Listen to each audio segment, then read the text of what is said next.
നിങ്ങളുടെ യൂട്യൂബിൽ ഒരു ബട്ടണുണ്ട്. അത് അമർത്തി കഴിയുമ്പോൾ അത് മറ്റുള്ളവർക്ക് ഷെയർ ചെയ്യാൻ നിങ്ങൾക്ക് പറ്റും. അങ്ങനെ ഷെയർ ചെയ്ത് ഇതെല്ലാവരിലും എത്തിക്കുക എന്നുള്ള ധർമ്മമുണ്ട്. അപ്പോഴാണ് നമ്മൾ പഠിച്ചത് മറ്റൊരാൾക്ക് കൈമാറുക എന്നുള്ളത് ഋഷി ഋണം എന്ന പേരിലൊരു കടമീട്ടലാണ്. ആ മട്ടിൽ നമ്മളിത് ചെയ്തേ മതിയാകൂ എന്നാണ്. അതുകൊണ്ട് വീട്ടുകാർ, സുഹൃത്തുക്കൾ, ബന്ധുക്കൾ എവിടെയൊക്കെ നിൽക്കുന്നവർക്കും നമ്മളിത് ഷെയർ ചെയ്ത് അവരിലെത്തിക്കുമ്പോൾ നമ്മളിതിനെ പ്രചാരകരായിട്ട് മാറും. നമ്മുടെ ലക്ഷ്യവും അത് തന്നെയാണ്. നമസ്കാരം. വന്ദേ ഗുരുപരമ്പരാം. നമുക്ക് ജ്ഞാനേശ്വരനെ കുറിച്ച് കുറച്ച് കഥയായിട്ട് നമുക്ക് പോകാം. ഏകദേശം 12-13 നൂറ്റാണ്ടിലാണ്, 12-13 നൂറ്റാണ്ടിലാണ് ഈ സംഭവം നടക്കുന്നത്. മഹാരാഷ്ട്രയിലാണ് സംഭവം. മഹാരാഷ്ട്രം എന്ന് പറഞ്ഞാൽ മഹത്തായ രാഷ്ട്രം എന്ന വാക്കിൻ്റെ അർത്ഥം. നമ്മൾ ഒരിക്കലും വലുത് എന്ന് വിളിക്കുന്നത് വലിപ്പം കണ്ടിട്ടല്ല, പിന്നെയോ അതിൻ്റെ ഉള്ളിലെ മഹത്വം കണ്ടിട്ടാണ്. ഭാരതം എപ്പോഴും എന്തിനെയെങ്കിലും മഹാത്മാവ് എന്ന് വിളിച്ചിട്ടുണ്ടെങ്കിൽ അല്ലെങ്കിൽ മഹത്ത് എന്ന് പറയുന്നത് അതിൻ്റെ നന്മ കണ്ടിട്ടാണ്, ധർമ്മം കണ്ടിട്ടാണ്. അതിൻ്റെ വലിപ്പമൊന്നും കണ്ടാൽ നമ്മളങ്ങനെ പറയാറില്ല. നമ്മുടെ ആര്യവേപ്പ് എന്നൊരു ചെടിയില്ലേ, ഒരു വൃക്ഷം, ആര്യവേപ്പ് ഇല കയ്പ്പാണ് അല്ലേ? എന്നാൽ മധുരമുള്ളതിന് വലിയ ആര്യവേപ്പ് എന്ന് പറഞ്ഞാൽ ശ്രേഷ്ഠമായ വേപ്പെന്ന അർത്ഥം. ആര്യൻ, ശ്രേഷ്ഠൻ. എന്തിനാപ്പം അതിന് ആ പേരിട്ടത്?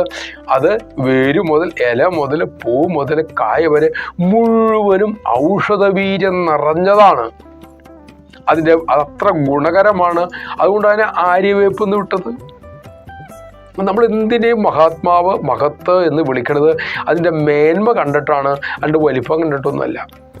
മഹാരാഷ്ട്രം എന്ന് പറഞ്ഞിട്ടുണ്ടെങ്കിൽ ഏതാണ്ട് ജ്യോതിർലിംഗങ്ങളിൽ 4-5 ജ്യോതിർലിംഗങ്ങൾ ഇത് ഉള്ളത് മഹാരാഷ്ട്രയിലാണ്.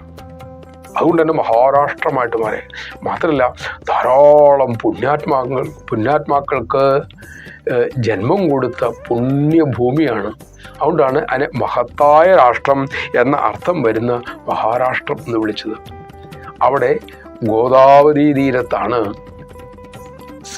സന്ത് ജ്ഞാനേശ്വരൻ, അതായത് ജ്ഞാനേശ്വര പ്രഭു, ജ്ഞാനേശ്വര മഹായോഗി ജന്മം കൊണ്ടത്.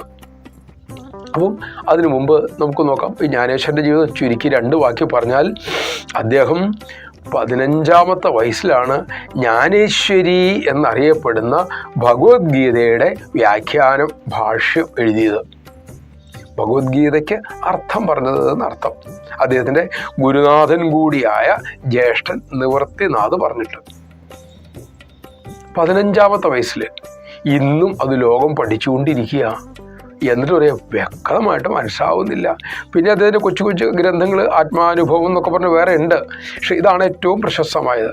ആ ജ്ഞാനേശ്വരൻ എഴുതിയുകൊണ്ട് അദ്ദേഹത്തിന് ജ്ഞാനേശ്വരി എന്ന് ഈ ഗീതയ്ക്ക് പേരുമുണ്ട്. 22-ാമത്തെ വയസ്സിൽ അദ്ദേഹം ശരീരം വിട്ടു. മരിച്ചു എന്നല്ലാട്ടോ ഞാൻ പറഞ്ഞത്, ശരീരം വിട്ടു. എങ്ങനെ? ഉടുപ്പ് ഊരി കളഞ്ഞ പോലെ അദ്ദേഹം ശരീരം ഊരിട്ടിട്ട് പോയി. ഇങ്ങനെയാണ് അദ്ദേഹം ജീവൻ സമാധി എന്ന് പറയും. ആളിന്തിയിൽ അദ്ദേഹം ഒരു കല്ലറ കെട്ടി അതിൻ്റെ അകത്ത് കയറി ഇരുന്നിട്ട് ബാക്കിയുള്ളവർ കെട്ടി അടച്ചേരെ ഞാൻ ഇതിൻ്റെ അകത്ത് വെച്ച് എൻ്റെ ശരീരം ഉപേക്ഷിക്കാൻ പോവുകയാണ്. അതൊക്കെ ഉന്നതരായ യോഗികൾ ശരീരത്തിൽ തൻ്റെ ജോലി കഴിഞ്ഞാൽ ശരീരം അവിടെ ഉപേക്ഷിച്ചിട്ട് പോണ പോലെയാണ്. ഉന്നതരായ യോഗികൾ തങ്ങളുടെ ജീവിത ദൗത്യം അവരെന്തിനു വന്നോ അത് ചെയ്ത് തീർത്ത് കഴിയുമ്പോൾ ഉപയോഗിച്ച ശരീരം ഇനി ആവശ്യമില്ല എന്നറിഞ്ഞ് ഇട്ടിട്ട് പോവും. അങ്ങനെ പോയൊരു മഹാപുരുഷനാണ്. മറ്റൊന്നുണ്ട്, ഈ മഹാരാഷ്ട്രയിൽ ധാരാളം മഹാത്മാക്കൾ ജനിച്ചിട്ടുണ്ടെന്ന് പറഞ്ഞിട്ടുണ്ടല്ലോ.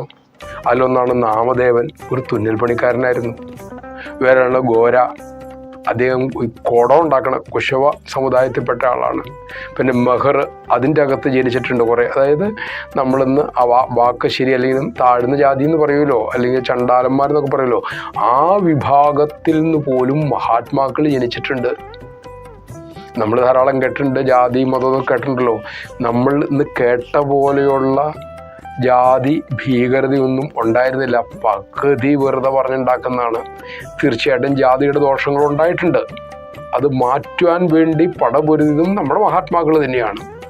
പക്ഷെ ഒന്ന് ആലോചിച്ചോളം, ഈ വിവിധ താഴ്ന്നത്, മുതിർന്നത് എന്നറിയപ്പെടുന്ന സകല ജാതികളിലും മഹാന്മാരുണ്ടായിട്ടുണ്ട്. ആ മഹാന്മാരെ മുഴുവനും ഭാരതം ആദരിച്ചിട്ടുണ്ട്, അംഗീകരിച്ചിട്ടുണ്ട്. ഈശ്വരനെ പോലെ, അതല്ല ശരി, ഈശ്വരനായിട്ട് അതിനെ പൂജിച്ചിട്ടുമുണ്ട്. അത് പറയാൻ എത്രയും വന്നത്. ഇടക്കാലത്ത് നമുക്കുണ്ടായ വീഴ്ച, അത് ചെറിയ കൊണ്ട് കുറേ ജാതിഭേദങ്ങളൊക്കെ ഉണ്ടായി. പക്ഷേ വിദേശികളൊക്കെ ഇവിടെ നമ്മൾ പഠിപ്പിച്ച പോലെ അത്ര ഇതൊന്നും ഇവിടെ ഉണ്ടായിട്ടില്ല. അവരായിട്ട് താരതമ്യപ്പെടുത്തുമ്പോൾ അപ്പോൾ ഈ ജ്ഞാനേശ്വരൻ്റെ ജീവിതത്തിലേക്ക് നമുക്ക് കിടക്കാം. ജ്ഞാനേശ്വരൻ്റെ അച്ഛനാണ് വിഠൽ പന്ത്. ഗോദാവരി നദീതീരത്ത് അബ്ഗോൺ ഗ്രാമത്തിനടുത്ത് ആണ് ഈ വിഠൽ പന്ത് ജീവിക്കുന്നത്. ഒരു യുവാവായിരുന്നു. അദ്ദേഹത്തിൻ്റെ ജോലി അന്ന് സർക്കാർ മേഖലയിൽ കൃഷിക്കാരെ കണക്കെടുക്കലും എഴുതലുമാണ്. റവന്യൂ ഉദ്യോഗസ്ഥൻ എന്ന് പറയാം, ഇന്നത്തെ ഭാഷ പറഞ്ഞാൽ അക്കൗണ്ടൻ്റ് എന്ന് പറയാം. നല്ല സത്യസന്ധൻ, പരമഭക്തൻ. അതോടുകൂടി അദ്ദേഹത്തിന് അറിയാം ഈ ജീവിതം എങ്ങനെ ആഹാരം കഴിച്ചും കളിച്ചും രസിച്ചും മതിച്ചും കളയാനുള്ളതല്ല, ജീവിതത്തിനൊരു ലക്ഷ്യമുണ്ട് എന്നറിയാം. നമ്മൾ എന്തിനാ ജീവിക്കണത്? വെറുതെ ഭക്ഷണം കഴിക്കാനും അല്ലെങ്കിൽ കുറേ പണം ഉണ്ടാക്കാനും ഉറങ്ങാനും വേണ്ടിയിട്ടാണോ? അങ്ങനെയാണെങ്കിൽ മൃഗങ്ങളും അതൊക്കെയല്ലേ ചെയ്യുന്നത്. അപ്പോൾ നമ്മൾ മൃഗങ്ങളും നമ്മുടെ വ്യത്യാസമില്ലല്ലോ. അപ്പോൾ നമ്മുടെ ജീവിതത്തിന് വേറെ എന്തോ ലക്ഷ്യമുണ്ട്. അത് ആലോചിച്ച് നോക്കുമ്പോൾ നമുക്ക് മനസ്സിലാവും. ഈ മഹാത്മാക്കളുടെ കഥ പഠിക്കുമ്പോൾ നമുക്ക് മനസ്സിലാവും. അത് നന്നേ ചെറുപ്പത്തിൽ വിഠൽ പന്തിന് മനസ്സിലായി, എൻ്റെ ജീവിതത്തിന് ഉന്നതമായ ഒരു ലക്ഷ്യമുണ്ട്. അതുകൂടി അദ്ദേഹത്തിന് ഭക്തി തീവ്രമായി, തത്വശാസ്ത്രങ്ങളൊക്കെ പഠിക്കാൻ തുടങ്ങി. അദ്ദേഹത്തിന് വിവാഹത്തോട് താല്പര്യമില്ല, ഇടയ്ക്കിടയ്ക്ക് തീർത്ഥാടനം പോകും. അപ്പോൾ ഒരിക്കൽ അച്ഛനും അമ്മയും പറഞ്ഞു, മക്കളെ നിന്നെ വിവാഹം കഴിപ്പിച്ച് നിനക്ക് മക്കളുണ്ടായി കാണുന്നതാണ് ഞങ്ങളുടെ ആഗ്രഹം, നീ അതിന് സമ്മതിക്കണം. ഇദ്ദേഹത്തിന് വലിയ സങ്കടമായി. അപ്പോൾ അച്ഛനും അമ്മയോടും പറഞ്ഞു, അങ്ങനെ പറയല്ലേ, എനിക്ക് ഒറ്റയ്ക്ക് ജീവിക്കാനാണ് താല്പര്യം. പക്ഷെ അച്ഛനും അമ്മയുടെ ആഗ്രഹം വളരെ കഠിനമായിരുന്നു, തീവ്രമായിരുന്നു. നല്ല മക്കൾക്ക് അച്ഛനും അമ്മയെ സങ്കടപ്പെടുത്താൻ വിഷമമാണ്. അതുകൊണ്ട് അദ്ദേഹം എതിരൊന്നും പറഞ്ഞില്ല, അദ്ദേഹത്തിൻ്റെ അഭിപ്രായം പറഞ്ഞു. പിന്നെ അദ്ദേഹം ഈശ്വരൻ എന്നെ പ്രാർത്ഥിച്ചു. എന്താ പ്രാർത്ഥിച്ച്? എൻ്റെ അച്ഛനും അമ്മയ്ക്കും ശരിയായൊരു അറിവുണ്ടാക്കി കൊടുക്കണേ, എന്നെ വിവാഹത്തിനൊന്നും പ്രേരിപ്പിക്കല്ലേ, എനിക്ക് അവിടുത്തെ സേവിച്ച് ജീവിക്കാനാണ് ആഗ്രഹം. ഇങ്ങനെ പ്രാർത്ഥിച്ചു. അങ്ങനെ ബുദ്ധിമാൻ ചെയ്യണത്. നമുക്ക് നോവിക്കാൻ ബുദ്ധിമുട്ടുള്ളവരോട് നമ്മൾ എതിർത്ത് പറയരുത്. ഇപ്പം മാതാപിതാക്കൾ അങ്ങനെയുള്ളവരോടൊക്കെയാണ് ഉദ്ദേശിച്ച ഗുരുക്കന്മാർ. നമുക്ക് അനിഷ്ടമായിട്ട് അവരെന്തെങ്കിലും പറഞ്ഞാൽ ഭഗവാനോട് പ്രാർത്ഥിക്കുക, ഭഗവാൻ അതിന് പരിഹാരം ഉണ്ടാക്കും. ആർക്കും നൊമ്പരമില്ലാത്ത വിധത്തിൽ അതിനുള്ള സൂത്രമൊക്കെ ഭഗവാന്റെ കയ്യിലുണ്ട്. കാരണം ഭഗവാനിൽ അറിയുള്ള നാളെ നമുക്ക് എന്താ നല്ലതെന്നും. അങ്ങനെ അദ്ദേഹം തീർത്ഥാടനത്തിന് പോയി. ഈ തീർത്ഥാടനത്തിൻ്റെ ഇടയിൽ അദ്ദേഹം ഒരു വീട്ടിൽ താമസിക്കുകയുണ്ടായി. സിദ്ധോപാന്ത്. അന്ന് ഇന്നത്തെ പോലെ ഒന്നും ഈ റെസ്റ്റോറൻറ്റുകളോ അല്ലെങ്കിൽ റിസോർട്ടുകളോ ഒന്നുമില്ല താമസിക്കാൻ, ഹോട്ടലൊന്നും ഇല്ലല്ലോ. മഹാഭക്തന്മാരിങ്ങനെ യാത്ര പോകുമ്പോൾ ഏതെങ്കിലും മഹാഭക്തന്മാർ അവർ വീട്ടിൽ താമസിപ്പിക്കും, കുറച്ച് പേര് അവിടെ തങ്ങും, തീർത്ഥാടനം കഴിയും, അവിടെ നിന്ന് ഭക്ഷണം കഴിക്കും, പിന്നെ പോകും. അന്ന് ഭക്ഷണത്തിന് പണമൊന്നും വേണ്ട. കാരണം ഭക്ഷണവും വെള്ളവും മരുന്നും ഭാരതം ഒരിക്കലും വിറ്റിട്ടില്ല. അത് സൗജന്യമായിട്ട് കൊടുക്കണം. ആർക്ക്? ആവശ്യമുള്ളവർക്ക്. ആഹാരം ആർക്ക് ആവശ്യം? വിശപ്പുള്ളവന്. മരുന്ന് ആർക്ക് ആവശ്യം? രോഗിക്ക്. കിടപ്പാട് ആർക്ക് ആവശ്യം? അന്തി ഉറങ്ങാൻ സ്ഥലമില്ലാത്തവർക്ക്. അത് ഭാരതം അതാത് സമയത്ത് ഇങ്ങനെ കൊടുക്കും. ഭാരതത്തിൻ്റെ സംസ്കാരം അതായിരുന്നു. ആലോചിച്ച് നോക്കുക, നമ്മൾ എത്ര മഹത്തായ സംസ്കാരമായിരുന്നു. ഇന്ന് കയ്യിലെ പൈസ ഇല്ലെങ്കിൽ പട്ടിണി കിടക്കില്ലേ എൻ്റെ മക്കളെ. ഏതായാലും ഇദ്ദേഹം ഇങ്ങനെ തീർത്ഥാടനം നടത്തി സിദ്ധോപാന്ത് എന്നൊരു മഹാത്മാവിൻ്റെ വീട്ടിൽ താമസിച്ചു. അവിടെ വച്ച് രാത്രി അദ്ദേഹം ഒരു സ്വപ്നം കാണുക. എന്താ സ്വപ്നം കാണണേ? ഈ സിദ്ധോപാന്തിൻ്റെ ഒരു മകളുണ്ട്, സുന്ദരിയായ കുട്ടിയാണ്, നന്നത്തെ വിധത്തിൽ ഗാർഹിക വീട്ടിലിരുന്ന് നന്നായിട്ട് പഠിച്ചിട്ടുണ്ട്. ആ കുട്ടിയുടെ പേരാണ് രുക്മിണീബായി. ആ കുട്ടിയെ നീ വിവാഹം കഴിക്കണം, അത് എൻ്റെ സങ്കല്പമാണ് എന്ന് ഭഗവാന്റെ ഒരു ദർശനം, ഒരു സ്വപ്ന ദർശനം അദ്ദേഹത്തിനുണ്ടായി. ഇദ്ദേഹം പരിഭ്രമിച്ചു. കല്യാണം കഴിക്കണ്ടെന്ന് വെച്ചപ്പോൾ ഇങ്ങനെ ആയല്ലോ. നേരം വെളുത്ത് എഴുന്നേറ്റപ്പം ഈ സിദ്ധോപാന്ത് പറഞ്ഞു, ഞാൻ ഇന്നലെ ഒരു സ്വപ്നം കണ്ടു. ഇദ്ദേഹത്തോട് സംസാരിച്ചപ്പം എൻ്റെ പുത്രിയെ അങ്ങേ കൊണ്ട് വിവാഹം കഴിപ്പിക്കണമെന്ന്. ഇത് കേട്ടപ്പോൾ രണ്ടുപേരും സ്വപ്നം ഇതായില്ലേ. ആ വീട്ടമ്മ അങ്ങനെ തന്നെ കണ്ടെത്തണേ. അപ്പോൾ ഇദ്ദേഹത്തിന് ആദ്യം പരിഭ്രമായി. തൻ്റെ തീരുമാനം ആകെ തകിടം മറിയാണല്ലോ എന്ന് വിചാരിച്ചു. അപ്പോൾ അദ്ദേഹത്തിന് അവിടെ നിന്ന് വ്യക്തമായൊരു അശരീരി ഉണ്ടായി. നീ ഇത് ചെയ്യൂ, ഇത് നിൻ്റെ ജീവിതത്തിൻ്റെ കർത്തവ്യമാണ്, ഇത് എൻ്റെ സങ്കല്പമാണ്. അങ്ങനെ ഈശ്വരേച്ഛ അതാണെന്നറിഞ്ഞ് രുക്മിണീബായിയെ വിവാഹം കഴിച്ച് സിദ്ധോപാന്ത് തീർത്ഥാടനത്തിന് ശേഷം സ്വന്തം വീട്ടിലേക്ക് മടങ്ങുക. സ്വന്തം വീട്ടിലെത്തിയപ്പോൾ എന്താ സ്ഥിതി? മകൻ അങ്ങോട്ട് ഒറ്റയ്ക്കാ പോയതല്ലേ, ഇങ്ങോട്ട് വന്നത് എങ്ങനെയാ? വിവാഹം കഴിച്ചപ്പോൾ വിവാഹം വേണ്ടാന്ന് പറഞ്ഞ മകൻ ഇപ്പോൾ വരുന്നത് പെൺകുട്ടിയായിട്ടാ വരുന്നത്. അച്ഛനും എന്തു വിചാരിക്കും? എടാ അമ്പടാ, ഇന്നും നിനക്ക് നേരത്തെ പറയാൻ മേലായിരുന്നു വിചാരിക്കില്ലേ? അതുകൊണ്ട് എന്ത് ചെയ്തേ, പെൺകുട്ടിയുടെ അച്ഛനെ വിളിച്ചോണ്ടാ പോയെ. അമ്മ എല്ലാവരുമായിട്ട് ചെന്നു, ഇങ്ങനെ ഉണ്ടായ സംഭവമൊക്കെ പറഞ്ഞു. അപ്പോൾ വിട്ടൽപ്പന്തിൻ്റെ അച്ഛനമ്മയ്ക്ക് സന്തോഷമായി. അനന്താ മക്കളെ, ഈശ്വര നിശ്ചയമാണല്ലോ നടന്നത്, ഞങ്ങൾക്ക് സന്തോഷമുള്ളൂ. അങ്ങനെ വിട്ടൽപ്പന്തും നമ്മളുടെ രുക്മിണി ദേവിയും സന്തോഷമായിട്ട് ജീവിക്കുന്നു. കുറേ കാലം കഴിഞ്ഞു, വിട്ടൽപ്പന്തിൻ്റെ അച്ഛനും അമ്മയും മരിച്ചു. സിദ്ധോപാധ്യന് മനസ്സിലായി തൻ്റെ മകളും മകളുടെ ഭർത്താവും ഇപ്പോൾ ഒറ്റയ്ക്കാണ് അവിടെ താമസിക്കുന്നത്. അതുകൊണ്ട് അവർ രണ്ട് കുട്ടികളാണ്, അവർ രണ്ടുപേരെയും ഒത്തിരി ഇതൊന്നും ആയിട്ടില്ല. അവർ രണ്ടുപേരെയും അദ്ദേഹം തൻ്റെ ഗ്രഹത്തിലേക്ക് കൊണ്ടുപോവുകയാണ്. വിട്ടൽപന്തിനെയും ഭാര്യയും രുക്മിണിബായി അദ്ദേഹത്തിൻ്റെ അങ്ങനെ ഭാര്യാഗ്രഹത്തിൽ അദ്ദേഹത്തെ ജീവിതം ആരംഭിച്ചു. പക്ഷെ ഒരിക്കൽ പോലും ഒരു കുടുംബജീവിതം, ദാമ്പത്യ ജീവിതം നയിക്കാനുള്ള മനോനില വിട്ടൽപന്തിനുണ്ടായിരുന്നില്ല. അദ്ദേഹത്തിൻ്റെ മനസ്സ് സദാ ഈശ്വരനിൽ നിറഞ്ഞു നിൽക്കുകയാണ്. ലൗകിക വിഷയങ്ങളും സുഖങ്ങളും എല്ലാം അല്പമാണ്, അത് തൻ്റെ യഥാർത്ഥ ലക്ഷ്യത്തിലും തന്നെ അധപ്പതിപ്പിക്കും എന്ന ചിന്ത അദ്ദേഹത്തിനുണ്ടായി. പക്ഷേ ഇത് ഭഗവത് കൽപ്പനയായിരുന്നു തൻ്റെ വിവാഹം എന്ന് അദ്ദേഹത്തിന് എന്തോ ചിന്തിക്കാൻ സാധിച്ചില്ല. ഏതായാലും ഓരോ ദിവസം കഴിയും തോറും ഇദ്ദേഹത്തിന് വിരക്തി കൂടിക്കൊണ്ടിരുന്നു. യുവാവാണ് അദ്ദേഹം. യുവതിയായ ഭാര്യയ്ക്കാകട്ടെ ഭർത്താവിൻ്റെ ഇഷ്ടങ്ങളോട് ഇഷ്ടം അങ്ങോട്ട് ചേരുക എന്നുള്ളല്ലാണ്ട് അവരും എതിർത്തൊന്നും പറഞ്ഞില്ല. ഏതായാലും ഒരു രാത്രി വിട്ടൽപന്ത് ആരോടും പറയാതെ വീട് വിട്ടുപോയി. നേരം വെളുത്തപ്പോഴാണ് അറിഞ്ഞത് മരുമകനെ കാണാനില്ല. അവിടെ എല്ലാം അന്വേഷിച്ചു. ഭാര്യയ്ക്ക് ദുഃഖമായി. എവിടെ നിന്ന് കണ്ടെത്താനാണ്? അന്വേഷിക്കാവുന്നിടത്തൊക്കെ അന്വേഷിച്ചു. ഇദ്ദേഹത്തിൻ്റെ സ്വഭാവം അറിയാവുന്നതുകൊണ്ട് ആശ്രമങ്ങളിലും തീർത്ഥസ്ഥലങ്ങളിലൊക്കെ തിരക്കി. ഒരെത്തും പിടുത്തവും കിട്ടിയില്ല. ഇദ്ദേഹം നേരെ പോയത് കാശിയിലേക്കാണ്. അവിടെ ശ്രീരാമാനന്ദ സ്വാമികൾ എന്നൊരു മഹാപുരുഷനെ കണ്ടെത്താൻ അദ്ദേഹത്തിന് സാധിച്ചു. ഒടുവിൽ അദ്ദേഹത്തിൻ്റെ കൂടെ കൂടി. അങ്ങനെ കുറേ കാലം ആ മഹാഗുരുവിനെ സേവിച്ചുകൊണ്ട് അദ്ദേഹത്തിൻ്റെ ആശ്രമത്തിൽ തന്നാലാകുന്ന ജോലിയൊക്കെ ചെയ്ത് കഴിയവേ ആ ഗുരുനാഥന് ശിഷ്യൻ്റെ അടുക്കും ചിട്ടയും വൃത്തിയും നിഷ്ഠയും മാത്രമല്ല ജ്ഞാനതൃഷ്ണയും കണ്ട് കൃപയുണ്ടായി. ചോദിച്ചു, കുഞ്ഞെ, നീ എന്തിനാണ് ഇവിടെ തങ്ങുന്നത്? നീ എന്താണ് എന്നിൽ നിന്ന് ആഗ്രഹിക്കുന്നത്? അദ്ദേഹം തൊഴുകയോടെ നിറമൊഴികളോടെ വിട്ടൽപന്ത് പറഞ്ഞു, ജീവിത ലക്ഷ്യം എന്തെന്ന് എനിക്ക് തിരിച്ചറിഞ്ഞു. പക്ഷെ എനിക്ക് അങ്ങോട്ടുള്ള വഴി തെളിയുന്നില്ല. ഞാൻ ചെയ്യുന്നതൊന്നും ഫലപ്രാപ്തിയാകുന്നുണ്ടോ എന്നെനിക്ക് സംശയം. ഈശ്വരനിലേക്കുള്ള സത്യസാക്ഷാത്കാരത്തിലേക്കുള്ള വഴി അവിടുന്ന് എനിക്ക് തെളിയിച്ചു തരണം. അതുകൂടി ശ്രീരാമാനന്ദ സ്വാമികൾക്ക് തൻ്റെ ശിഷ്യൻ ഉത്തമനാണ്, യോഗ്യനാണ് എന്ന് ഒന്നും കൂടെ ഉറപ്പായി. ചോദിച്ചു, ഞാൻ നിനക്ക് സന്യാസം തരാം. നിനക്ക് വീട്ടിൽ ആരൊക്കെ ഉണ്ട്? വീട്ടിൽ അച്ഛൻ, അമ്മ, ഇവരുള്ളവരൊക്കെ പറഞ്ഞു. പക്ഷേ ആ ശിഷ്യൻ തൻ്റെ ആഗ്രഹത്തിൻ്റെ തീവ്രത കൊണ്ട് ഒരു സത്യം പുറത്തു പറഞ്ഞില്ല.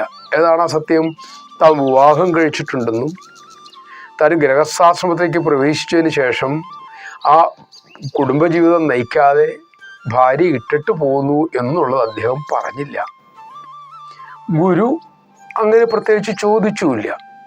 ഏതായാലും അദ്ദേഹത്തിന് സന്യാസ ദീക്ഷ നൽകി.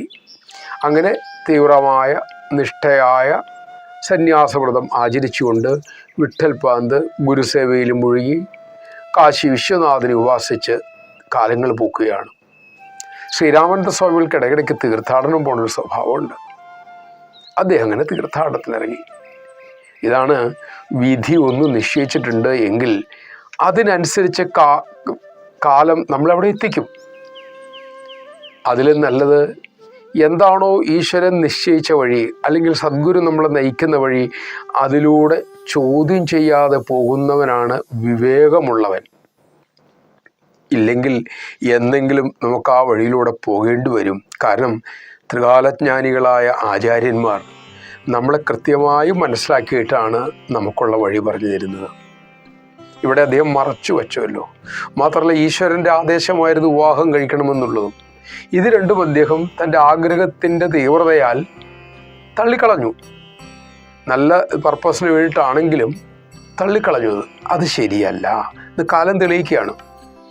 ശ്രീരാമദാസ് സ്വാമിയുള്ള തീർത്ഥാടനത്തിൻ്റെ ഇടയ്ക്ക് അദ്ദേഹം യാത്ര ചെയ്തത് ഈ നമ്മുടെ വിഠൽ പന്തിൻ്റെ ഭാര്യാഗ്രഹം ഉള്ള ആ ഗ്രാമത്തിൽ സമീപത്തോടെയായിരുന്നു. ഒരിക്കലും അവിടെ ഒരു ഗ്രാമക്ഷേത്രത്തിൽ അദ്ദേഹം ആൽച്ചുവട്ടിലിരുന്ന് വിശ്രമിക്കവേ ക്ഷേത്ര ദർശനത്തിന് പോയ രുക്മിണിബായി ഇദ്ദേഹത്തെ കണ്ടു. വലിയ ആനന്ദത്തോടെ ആ ഗുരുനാഥനെ നമസ്കരിച്ചു, പ്രദക്ഷിണം ചെയ്തു. ഗുരുവിന് ഈ പെൺകുട്ടിയെ കണ്ടപ്പോൾ വലിയ സന്തോഷം തോന്നി. മാത്രമല്ല, ഭർത്തൃമതിയായ സ്ത്രീകൾ നെറ്റിയിൽ സിന്ദൂരം തൊടാറുണ്ട്. നമ്മുടെ നാട്ടിലൊരു സംസ്കാരമാണ്. ഞാൻ ഭർത്തൃമതിയാണ്, എന്നെ അങ്ങനെ ഇനി ലോകം കാണാവുള്ളൂ എന്നുള്ളതിൻ്റെ അടയാളമാണ് നമ്മളുടെ വിവാഹം കഴിഞ്ഞ സ്ത്രീകൾ നെറ്റിയിൽ സിന്ദൂരം ചാർത്തുന്നത്. ലോകത്തോട് പറയാണ്, ഞാൻ ഭർത്തൃമതിയാണ്, ഇനി നിങ്ങൾ എന്നെ അങ്ങനെയേ കാണാവൂ. സംസ്കാരത്തിൻ്റെ ഭാഗം കൂടിയാണ് നമ്മുടെ. ഇത് കണ്ടപ്പോഴത് വിവാഹിതയാണെന്ന് അറിഞ്ഞല്ലോ. ശ്രീരാമദാസ് സ്വാമികൾ ഈ പെൺകുട്ടി യുവതിയാണ്, നമസ്കരിച്ചു ചോദിച്ചു പറഞ്ഞു, പുത്രവതി ഭവ, നല്ല കുട്ടികളുണ്ടാവട്ടെ എന്ന് അനുഗ്രഹിച്ചു. നമസ്കരിച്ച് എഴുന്നേറ്റപ്പോഴത്തേക്കും രുക്മിണിബായിയുടെ കണ്ണിൽ കൂടെ കുടുകുടാന്ന് കണ്ണീരൊഴുകാൻ തുടങ്ങി. ആ മഹാഗുരുവിന് മനസ്സിലായി ഇത് സന്തോഷാശ്രുവൊന്നുമല്ല, ദുഃഖത്തിൻ്റെ അശ്രു തന്നെയാണ്. ദുഃഖത്തിൻ്റെ ചൂട് ആ കണ്ണീർക്കണങ്ങളിൽ നിന്ന് മഹാപുരുഷൻ തിരിച്ചറിഞ്ഞു. അദ്ദേഹിച്ചു, എന്തിനാ കുഞ്ഞ് നീ കരയുന്നത്? നിന്നെ വല്ലാതെ ഏതോ ഒരു ചിന്ത അലട്ടുന്നുണ്ടല്ലോ. ഈ അമ്മ തൊഴുകയോടുകൂടി ഈ യുവതി പറഞ്ഞു, ഗുരുദേവ, അങ്ങയുടെ വാക്കുകൾ ഒരിക്കലും പാഴിലാകില്ല. പക്ഷേ ഞാൻ ഭർത്തൃമതിയാണ്, എൻ്റെ ഭർത്താവ് എൻ്റെ സാമീപ്യത്തിലില്ല. എനിക്ക് എങ്ങനെയാണ് പിന്നെ മക്കളുണ്ടാകുക? അങ്ങയുടെ വാക്കും പാഴാകില്ലല്ലോ. ആരാ നിൻ്റെ ഭർത്താവ്? എവിടെയാണ് അദ്ദേഹം? എന്താണ് അദ്ദേഹത്തിന് പറ്റിയത്? തുടർച്ചയായിട്ടുള്ള ചോദ്യങ്ങൾ ശ്രീരാമാനന്ദ സ്വാമികൾ ചോദിച്ചു. ഒന്നൊന്നായി തൻ്റെ ജീവിതം മുഴുവനും ആ പാവം കുട്ടി അദ്ദേഹത്തോട് പറഞ്ഞു കേൾപ്പിച്ചു. മഹാത്മാവാണ്. എല്ലാം കേട്ടപ്പോൾ, ഭർത്താവിൻ്റെ വിവരണം കേട്ടപ്പോൾ മനസ്സിലായി, അദ്ദേഹം 90% ഉറപ്പായി തന്നെ വന്ന് ആശ്രയിച്ച് തന്നോട് കാര്യം പറയാതെ സന്യാസം സ്വീകരിച്ച തൻ്റെ ഉത്തമ ശിഷ്യൻ വിഠൽ പന്ത് തന്നെയാണ് ഈ കുട്ടിയുടെ ഭർത്താവ് എന്ന് മനസ്സിലായി. ഒന്നും മിണ്ടിയില്ല. അദ്ദേഹം 2 കരങ്ങൾ ഉയർത്തിയിട്ട് പറഞ്ഞു, എൻ്റെ വാക്കൊരിക്കലും ഈശ്വരൻ പാഴിലാക്കില്ല. നിനക്ക് മക്കളുണ്ടാകും. ആ മക്കൾ ലോകത്തിന് ആരാധ്യരായി തീരുകയും ചെയ്യും. നിനക്ക് സമാഗമം ഉണ്ടാകും എന്നും പറഞ്ഞ് അനുഗ്രഹിച്ച് അദ്ദേഹം പോവുകയും ചെയ്തു. ഗുരു എങ്ങടാ പോയത്? കാശിയിലേക്കാണ് പോയത്. ശിഷ്യനെ കണ്ടു. വളരെ കോപം അഭിനയിച്ചുകൊണ്ട് തന്നെ അദ്ദേഹം ചോദിച്ചു. ശിഷ്യനറിയില്ല കോപം അഭിനയിക്കുകയാണെന്ന്. വളരെ ക്ഷുഭിതനായിട്ട് ചോദിച്ചു, നീ എങ്ങനെയാണ് സത്യസ്വരൂപനായ ഈശ്വരനെ അസത്യം പറഞ്ഞ് നേടാൻ സാധിക്കുക? ഈശ്വര ദർശനത്തിന് വേണ്ടിയാണല്ലോ നീ സന്യാസം സ്വീകരിച്ചത്. ആ ഈശ്വരനാകട്ടെ സത്യസ്വരൂപൻ. ആ സത്യസ്വരൂപനിലേക്ക് നീ പോയ വഴി അസത്യത്തിൻ്റെ വഴിയാണ്. നമ്മൾ തിരിച്ചറിഞ്ഞോളണം, ആധ്യാത്മിക വഴിയിൽ കുറുക്കുവഴി എന്നില്ല, വളഞ്ഞ വഴിയും ഇല്ല, എളുപ്പ വഴിയില്ല, നേരായ വഴിയേ ഉള്ളൂ. ഓരോരുത്തർക്കും ഓരോ വഴിയാണ്. ആ വഴികളെല്ലാം അതുവഴി പോകുന്നവർക്ക് എളുപ്പമായിരിക്കും. എനിക്കൊരു വഴിയുണ്ട്, ആ വഴി എനിക്ക് എളുപ്പമായിരിക്കും. മറ്റൊരാൾക്കൊരു വഴിയുണ്ട്, ആ വഴി അദ്ദേഹത്തിന് എളുപ്പമായിരിക്കും. ഞാൻ എൻ്റേതല്ലാത്ത വഴിയിലൂടെ പോയാൽ ബുദ്ധിമുട്ടാവും. ഇപ്പോൾ പാട്ട് പഠിക്കാൻ വാസനയുള്ള ഒരാൾക്ക് സംഗീതം എന്ത് രസമായിരിക്കും പഠിക്കാൻ. അതിന് വാസനയില്ലാത്ത ഒരാളോട് പറഞ്ഞാലോ അദ്ദേഹത്തിന് എന്തൊരു ബാലികാറാമലിയായിരിക്കും ആ സംഗീത പഠനം. അതുപോലെ തന്നെയാണ് പ്രത്യേകിച്ച് ഈ ആധ്യാത്മിക മാർഗം. അത് ഗുരു നമുക്ക് ഉപദേശിക്കും. നമ്മുടെ പൂർവ്വവാസനയ്ക്കനുസരിച്ച് നമ്മുടെ ഇഷ്ടദേവത ഏത് ഭാവം മനസ്സിലാക്കി നമുക്കുള്ള വഴി സദ്ഗുരുക്കന്മാർ നമ്മൾ ഉപദേശിക്കും. പിന്നെ അത് ചോദ്യം ചെയ്യരുത്. കാരണം ത്രികാലജ്ഞാനികളാണ് നമ്മൾ ഉപദേശിക്കുന്നത്. അദ്ദേഹം അവിടെ വന്ന് പറഞ്ഞു, നീ എന്നോട് ഇങ്ങനെ മറച്ചു വച്ചില്ലേ, ചെല്ലൂ.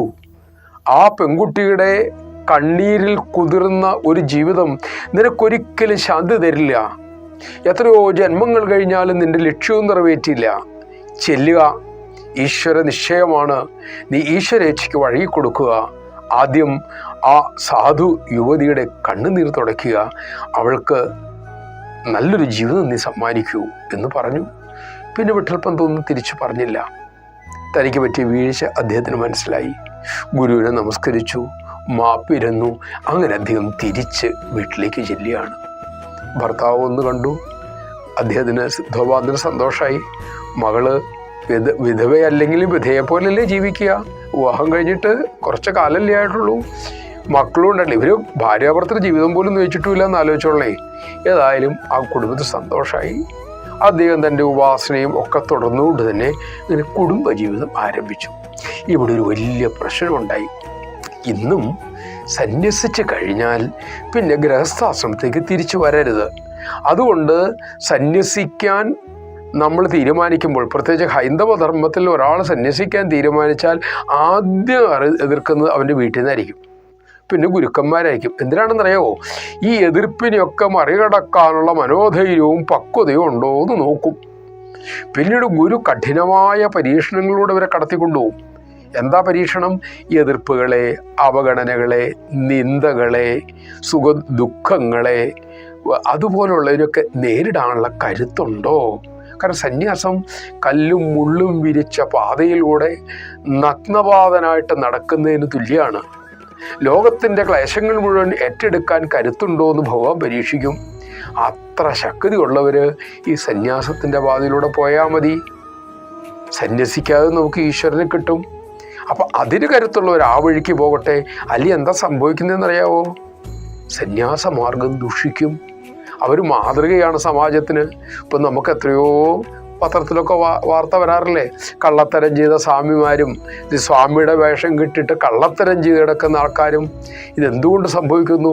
പാകതയില്ലാതെ, പക്വതയില്ലാതെ, ആവേശം കൊണ്ട് സന്യസിക്കുമ്പോൾ സംഭവിക്കുന്നതാണ് ഇതൊക്കെ. അപ്പം അദ്ദേഹത്തിന് വീഴ്ച മനസ്സിലാക്കി. അങ്ങനെ ഗൃഹസ്ഥാശ്രമത്തിൽ പ്രവേശിച്ചു.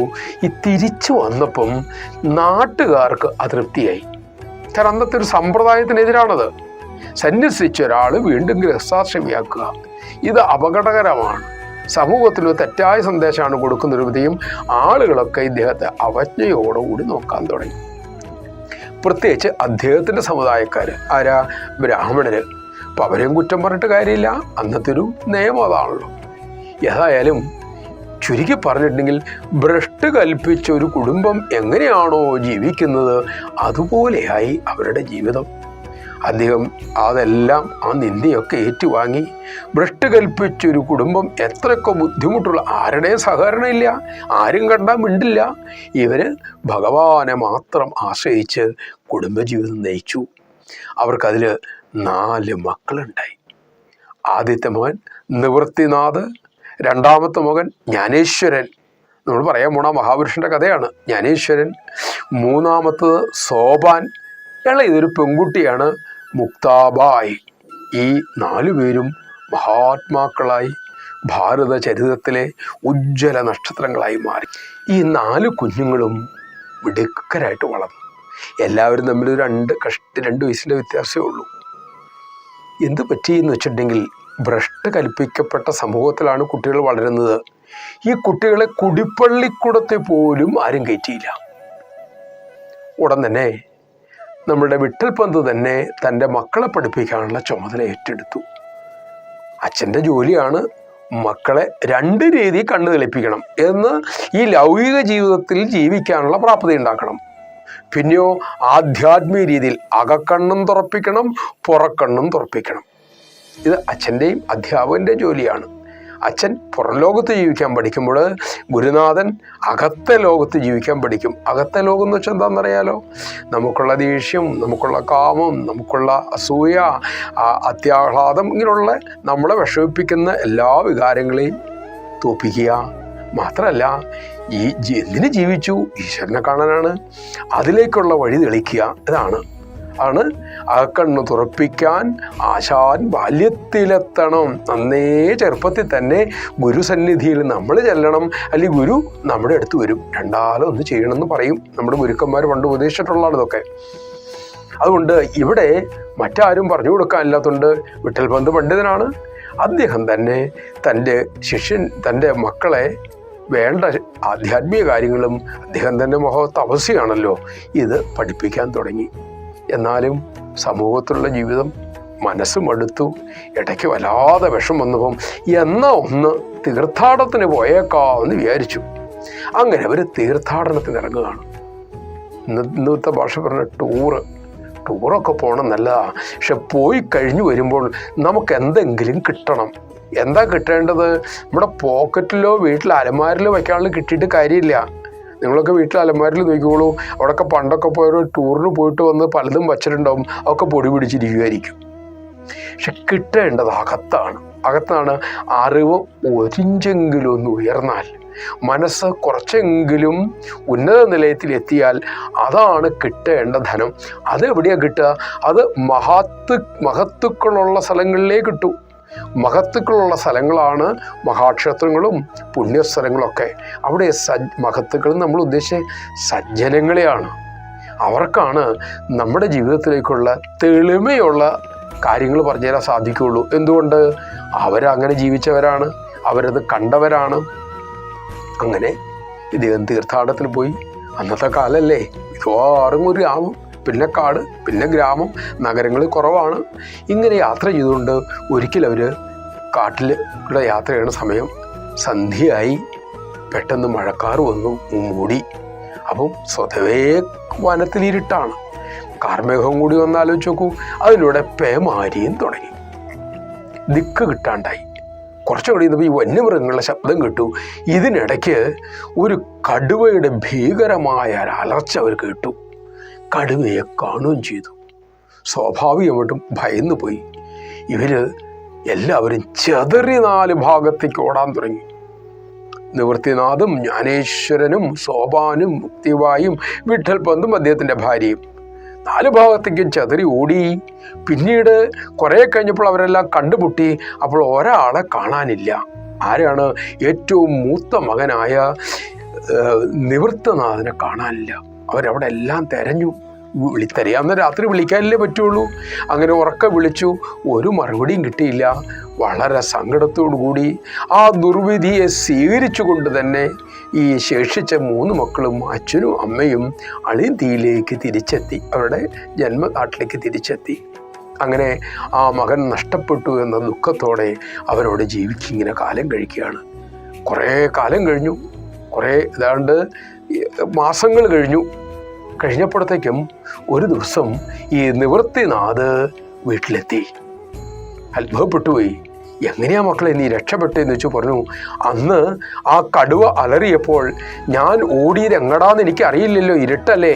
ഓടിച്ചെന്ന് ഞാൻ ഒരു ഗുഹ കണ്ടു. ഞാൻ അതിൻ്റെ അകത്ത് കയറി പ്രവേശിച്ചു. അവിടെ ഞാൻ ഒരു മഹായോഗിയെ കണ്ടു. അദ്ദേഹം പറഞ്ഞു, നിന്റെ വരവും കാത്തിരിക്കുകയാണ് ഞാൻ. നോക്കൂ, ഈശ്വരൻ നമുക്കെല്ലാം ഓരോന്ന് ഒരുക്കി വെച്ചിട്ടുണ്ട്. അവിടെയെല്ലാം ആ വഴിയിലൂടെ, ഈശ്വരൻ പറഞ്ഞ വഴിയിലൂടെ ധാർമ്മികമായിട്ടാണ് നമ്മൾ ജീവിക്കുന്നതെങ്കിൽ ആ വഴിയിലുള്ളതെല്ലാം ഈശ്വരൻ തരും. മാത്രമല്ല, സംരക്ഷിക്കാനായിട്ട് ഈശ്വരൻ്റെ തൃക്കരങ്ങൾ രണ്ടും ഉയർത്തിപ്പിടിച്ച് നിൽക്കുന്നുണ്ടാവും. ഭഗവാൻ പറഞ്ഞ വഴി കൂടെ പോകണമെന്ന് മാത്രം. ഏതാ പറയുന്ന വഴി എന്ന് പറയണത്? ഗുരുക്കന്മാര് ഉപദേശിക്കുന്ന വഴി. അദ്ദേഹം പറഞ്ഞു, ഞാൻ നിന്നെ കാത്തിരിക്കുകയായിരുന്നു, എനിക്കറിയാം നീ ഇന്ന് വരുമെന്നുള്ള വിവരം. അപ്പം നടന്ന സംഭവമൊക്കെ അദ്ദേഹത്തിന് മനസ്സിലായി. ദേശീയം പറയുകയും ചെയ്തു. അദ്ദേഹത്തിനെ ഗുരുവായിട്ട് സ്വീകരിച്ചു. അവിടെ വെച്ച് അദ്ദേഹത്തിന് വളരെ സൂക്ഷ്മമായ രഹസ്യമായ യോഗവിദ്യകൾ അഭ്യസിപ്പിക്കുകയാണ്. ഇവിടെ ശ്രദ്ധിച്ചോളണം കേട്ടോ. എന്താ ഈ രഹസ്യം എന്ന് പറയണമെന്നറിയാവോ? രഹസ്യം എന്ന് പറഞ്ഞാൽ എല്ലാവരോടും പറയാൻ പാടില്ല. എന്തുകൊണ്ട് പറയാൻ മേല? ഇപ്പോൾ കുട്ടികളുടെ കയ്യിൽ നമ്മൾ ആയുധം കൊടുക്കില്ല. എന്തുകൊണ്ട് കൊടുക്കില്ല? കുട്ടിയുടെ കൈ മുറിയും, അല്ലെങ്കിലോ അവൻ അതുകൊണ്ട് അപകടം ഉണ്ടാക്കും. കാരണം ആയുധം എന്താണെന്ന് കുട്ടിക്കറിയില്ല. അതുപോലെ തന്നെ ഉത്തമമായ വിദ്യ യോഗ്യരായവരുടെ അടുത്ത് കൊടുത്തില്ല എങ്കിൽ ആ അറിവ് കൊണ്ട് അവനും അപകടം ഉണ്ടാക്കും, സമൂഹത്തിനും അപകടം ഉണ്ടാക്കും. എന്നൊക്കെ ധാരാളം പത്രവാർത്തകൾ വരുന്നുണ്ട് അല്ലേ? ഇപ്പോൾ ഗീത പഠിപ്പിക്കുന്നവരുണ്ട്, യോഗ പഠിപ്പിക്കുന്നവരുണ്ട്. പലരും ഇതൊന്നും ശരിക്കും പഠിക്കാത്തവരാണ്. അങ്ങനെ പഠിപ്പിക്കുമ്പോൾ എന്താ ഉണ്ടാവുക? ഈ അറിയാൻ മേലാത്തവൻ വിചാരിക്കും തനിക്കെല്ലാം അറിയാമെന്ന് വിചാരിക്കും. അത് അവൻ അപകടം ഉണ്ടാക്കും. പിന്നെയോ തനിക്ക് നിശ്ചയമില്ലാത്ത കാര്യങ്ങൾ മറ്റുള്ളവർക്ക് വിവരിച്ചു കൊടുക്കും. അപ്പോൾ കേൾക്കുന്നവരോ അവരും അബദ്ധം പഠിക്കും. അബദ്ധം പഠിച്ച് അബദ്ധമല്ലേ ചെയ്യാൻ സാധിക്കൂ. അതുകൊണ്ടാണ് ഇത് രഹസ്യം എന്ന് പറയുന്നതിൻ്റെ കാരണം. പിന്നെ വേറൊരർത്ഥമുണ്ട് രഹസ്യത്തിന്. ഇത് പറഞ്ഞു തരാൻ പറ്റില്ല. ഗുരു പറയണത് ചെയ്താൽ അനുഭവിക്കാൻ പറ്റും. അതിനൊരു ഉദാഹരണം പറയാം, പെട്ടെന്ന് മനസ്സിലാവും. ഇപ്പം മധുരം, പഞ്ചസാര നാവിലിട്ടിട്ടുണ്ടെങ്കിൽ അതിൻ്റെ പേരെന്താണ്, അതിനെന്താ സ്വാദം എന്ന് വെച്ചാൽ മധുരം എന്ന് പറയും. മധുരം എന്താണെന്ന് നമുക്ക് പറയാൻ പറ്റുമോ? പറയാൻ പറ്റില്ല. പക്ഷെ മധുരം എന്താണെന്ന് അറിയാൻ പറ്റും. ഇതുപോലെയാണ് ഈ ആധ്യാത്മിക കാര്യങ്ങൾ. രഹസ്യവിദ്യ എന്ന് പറയുന്നതാണ്. ഇത് പരിശീലിച്ചാൽ നമുക്കതിൻ്റെ അനുഭവം കിട്ടും. വേറെ ആൾക്ക് പറഞ്ഞു കൊടുക്കാൻ പറ്റില്ല. കാരണം എന്താ? മധുരം പറഞ്ഞു കൊടുക്കാൻ പറ്റില്ല. അതുപോലെ തന്നെ ഇതെല്ലാം നിവൃത്തിനാഥന് അതിസൂക്ഷ്മമായ രഹസ്യമായ യോഗവിദ്യകളൊക്കെ പഠിപ്പിച്ചു കഴിഞ്ഞിട്ട് ഗുരുനാഥൻ ഒരു വാക്ക് പറഞ്ഞു. നീ ഈ വിദ്യ നിന്റെ അനുജൻ ജ്ഞാനേശ്വരനെ പഠിപ്പിക്കണം. അവൻ ലോകത്തിന് വേണ്ടി വന്നവനാണ്. ഇതെല്ലാം കഴിഞ്ഞു. അന്ന് മുതലാണ് ജ്ഞാനേശ്വരൻ്റെ ഗുരുനാഥനായി നിവൃത്തിനാഥ് മാറുന്നത്. പിന്നെ കാലം മുന്നോട്ട് നീങ്ങി. അവിടെ കുട്ടികൾക്ക് കുറച്ചുകൂടെ മുതിർന്നു. പിന്നെ പള്ളിക്കൂടത്തിൽ എത്തിച്ചു. പാഠശാലയിൽ എടുക്കില്ല എന്ന് അവിടുത്തെ ബ്രാഹ്മണർ, അവരാണ് സ്കൂൾ പള്ളിക്കൂടം നടത്തുന്നവർ. അവരോട് എടുക്കാൻ പറ്റില്ല. അപ്പോൾ എൻ്റെ കുഞ്ഞുങ്ങൾ വളരണ്ടേ, അവർക്കൊരു ജീവിതം വേണ്ടേ? ഞങ്ങൾക്കൊരു തെറ്റുപറ്റി, ഞാൻ സന്യസിച്ചു പോയതിനു ശേഷം ഗൃഹസ്ഥാശ്രമത്തിൽ തിരിച്ചു വന്നു. എനിക്ക് എന്ത് ശിക്ഷയാണ് നിങ്ങൾ വിധിച്ചിരിക്കുന്നത്? അത് ഞാൻ സ്വീകരിച്ചു കൊള്ളാം എന്ന് ഈ വിഠൽ പന്ത് പറയുകയാണ്. ചിലരുടെ മനസ്സൊക്കെ അതിക്രൂരമാണേ. അന്ന് അങ്ങനെ കുറേ ക്രൂരന്മാരവിടെ ഉണ്ടായിരുന്നു. ആ സഭ കൂടിയിട്ട് അവർ പറഞ്ഞു, ഒരു കാര്യം ചെയ്യൂ, അങ്ങനെയാണെങ്കിൽ നിങ്ങൾ ഭാര്യയും ഭർത്താവും ജീവത്യാഗം ചെയ്യണം, മരിക്കണം എന്നർത്ഥം. എങ്ങനെ? ത്രിവേണിയിൽ ഇറങ്ങി, 3 നദികളുടെ സംഗമം, അവിടെ ഇറങ്ങി നിങ്ങൾ മരിക്കണം. അങ്ങനെ മരിച്ചാൽ ഈ കുട്ടികൾക്ക് ആരും ഇല്ലാണ്ടാവും. അപ്പോൾ ഞങ്ങൾ എന്ത് ചെയ്യും? ഞങ്ങൾക്ക് അവരെ ആരെങ്കിലും ഞങ്ങൾ സ്വീകരിച്ചിട്ട് അവരെ പഠിപ്പിച്ചുകൊള്ളാം.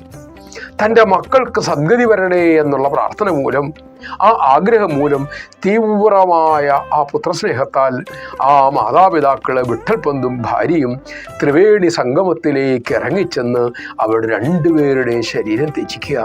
ആലോചിച്ചു പോവുക, മക്കളത് കണ്ടുകൊണ്ട് നിൽക്കുകയാണേ. അച്ഛൻ നിങ്ങളവിടെ നിൽക്കൂ എന്ന് പറഞ്ഞ പിന്നെ മറത്തു പറയില്ല.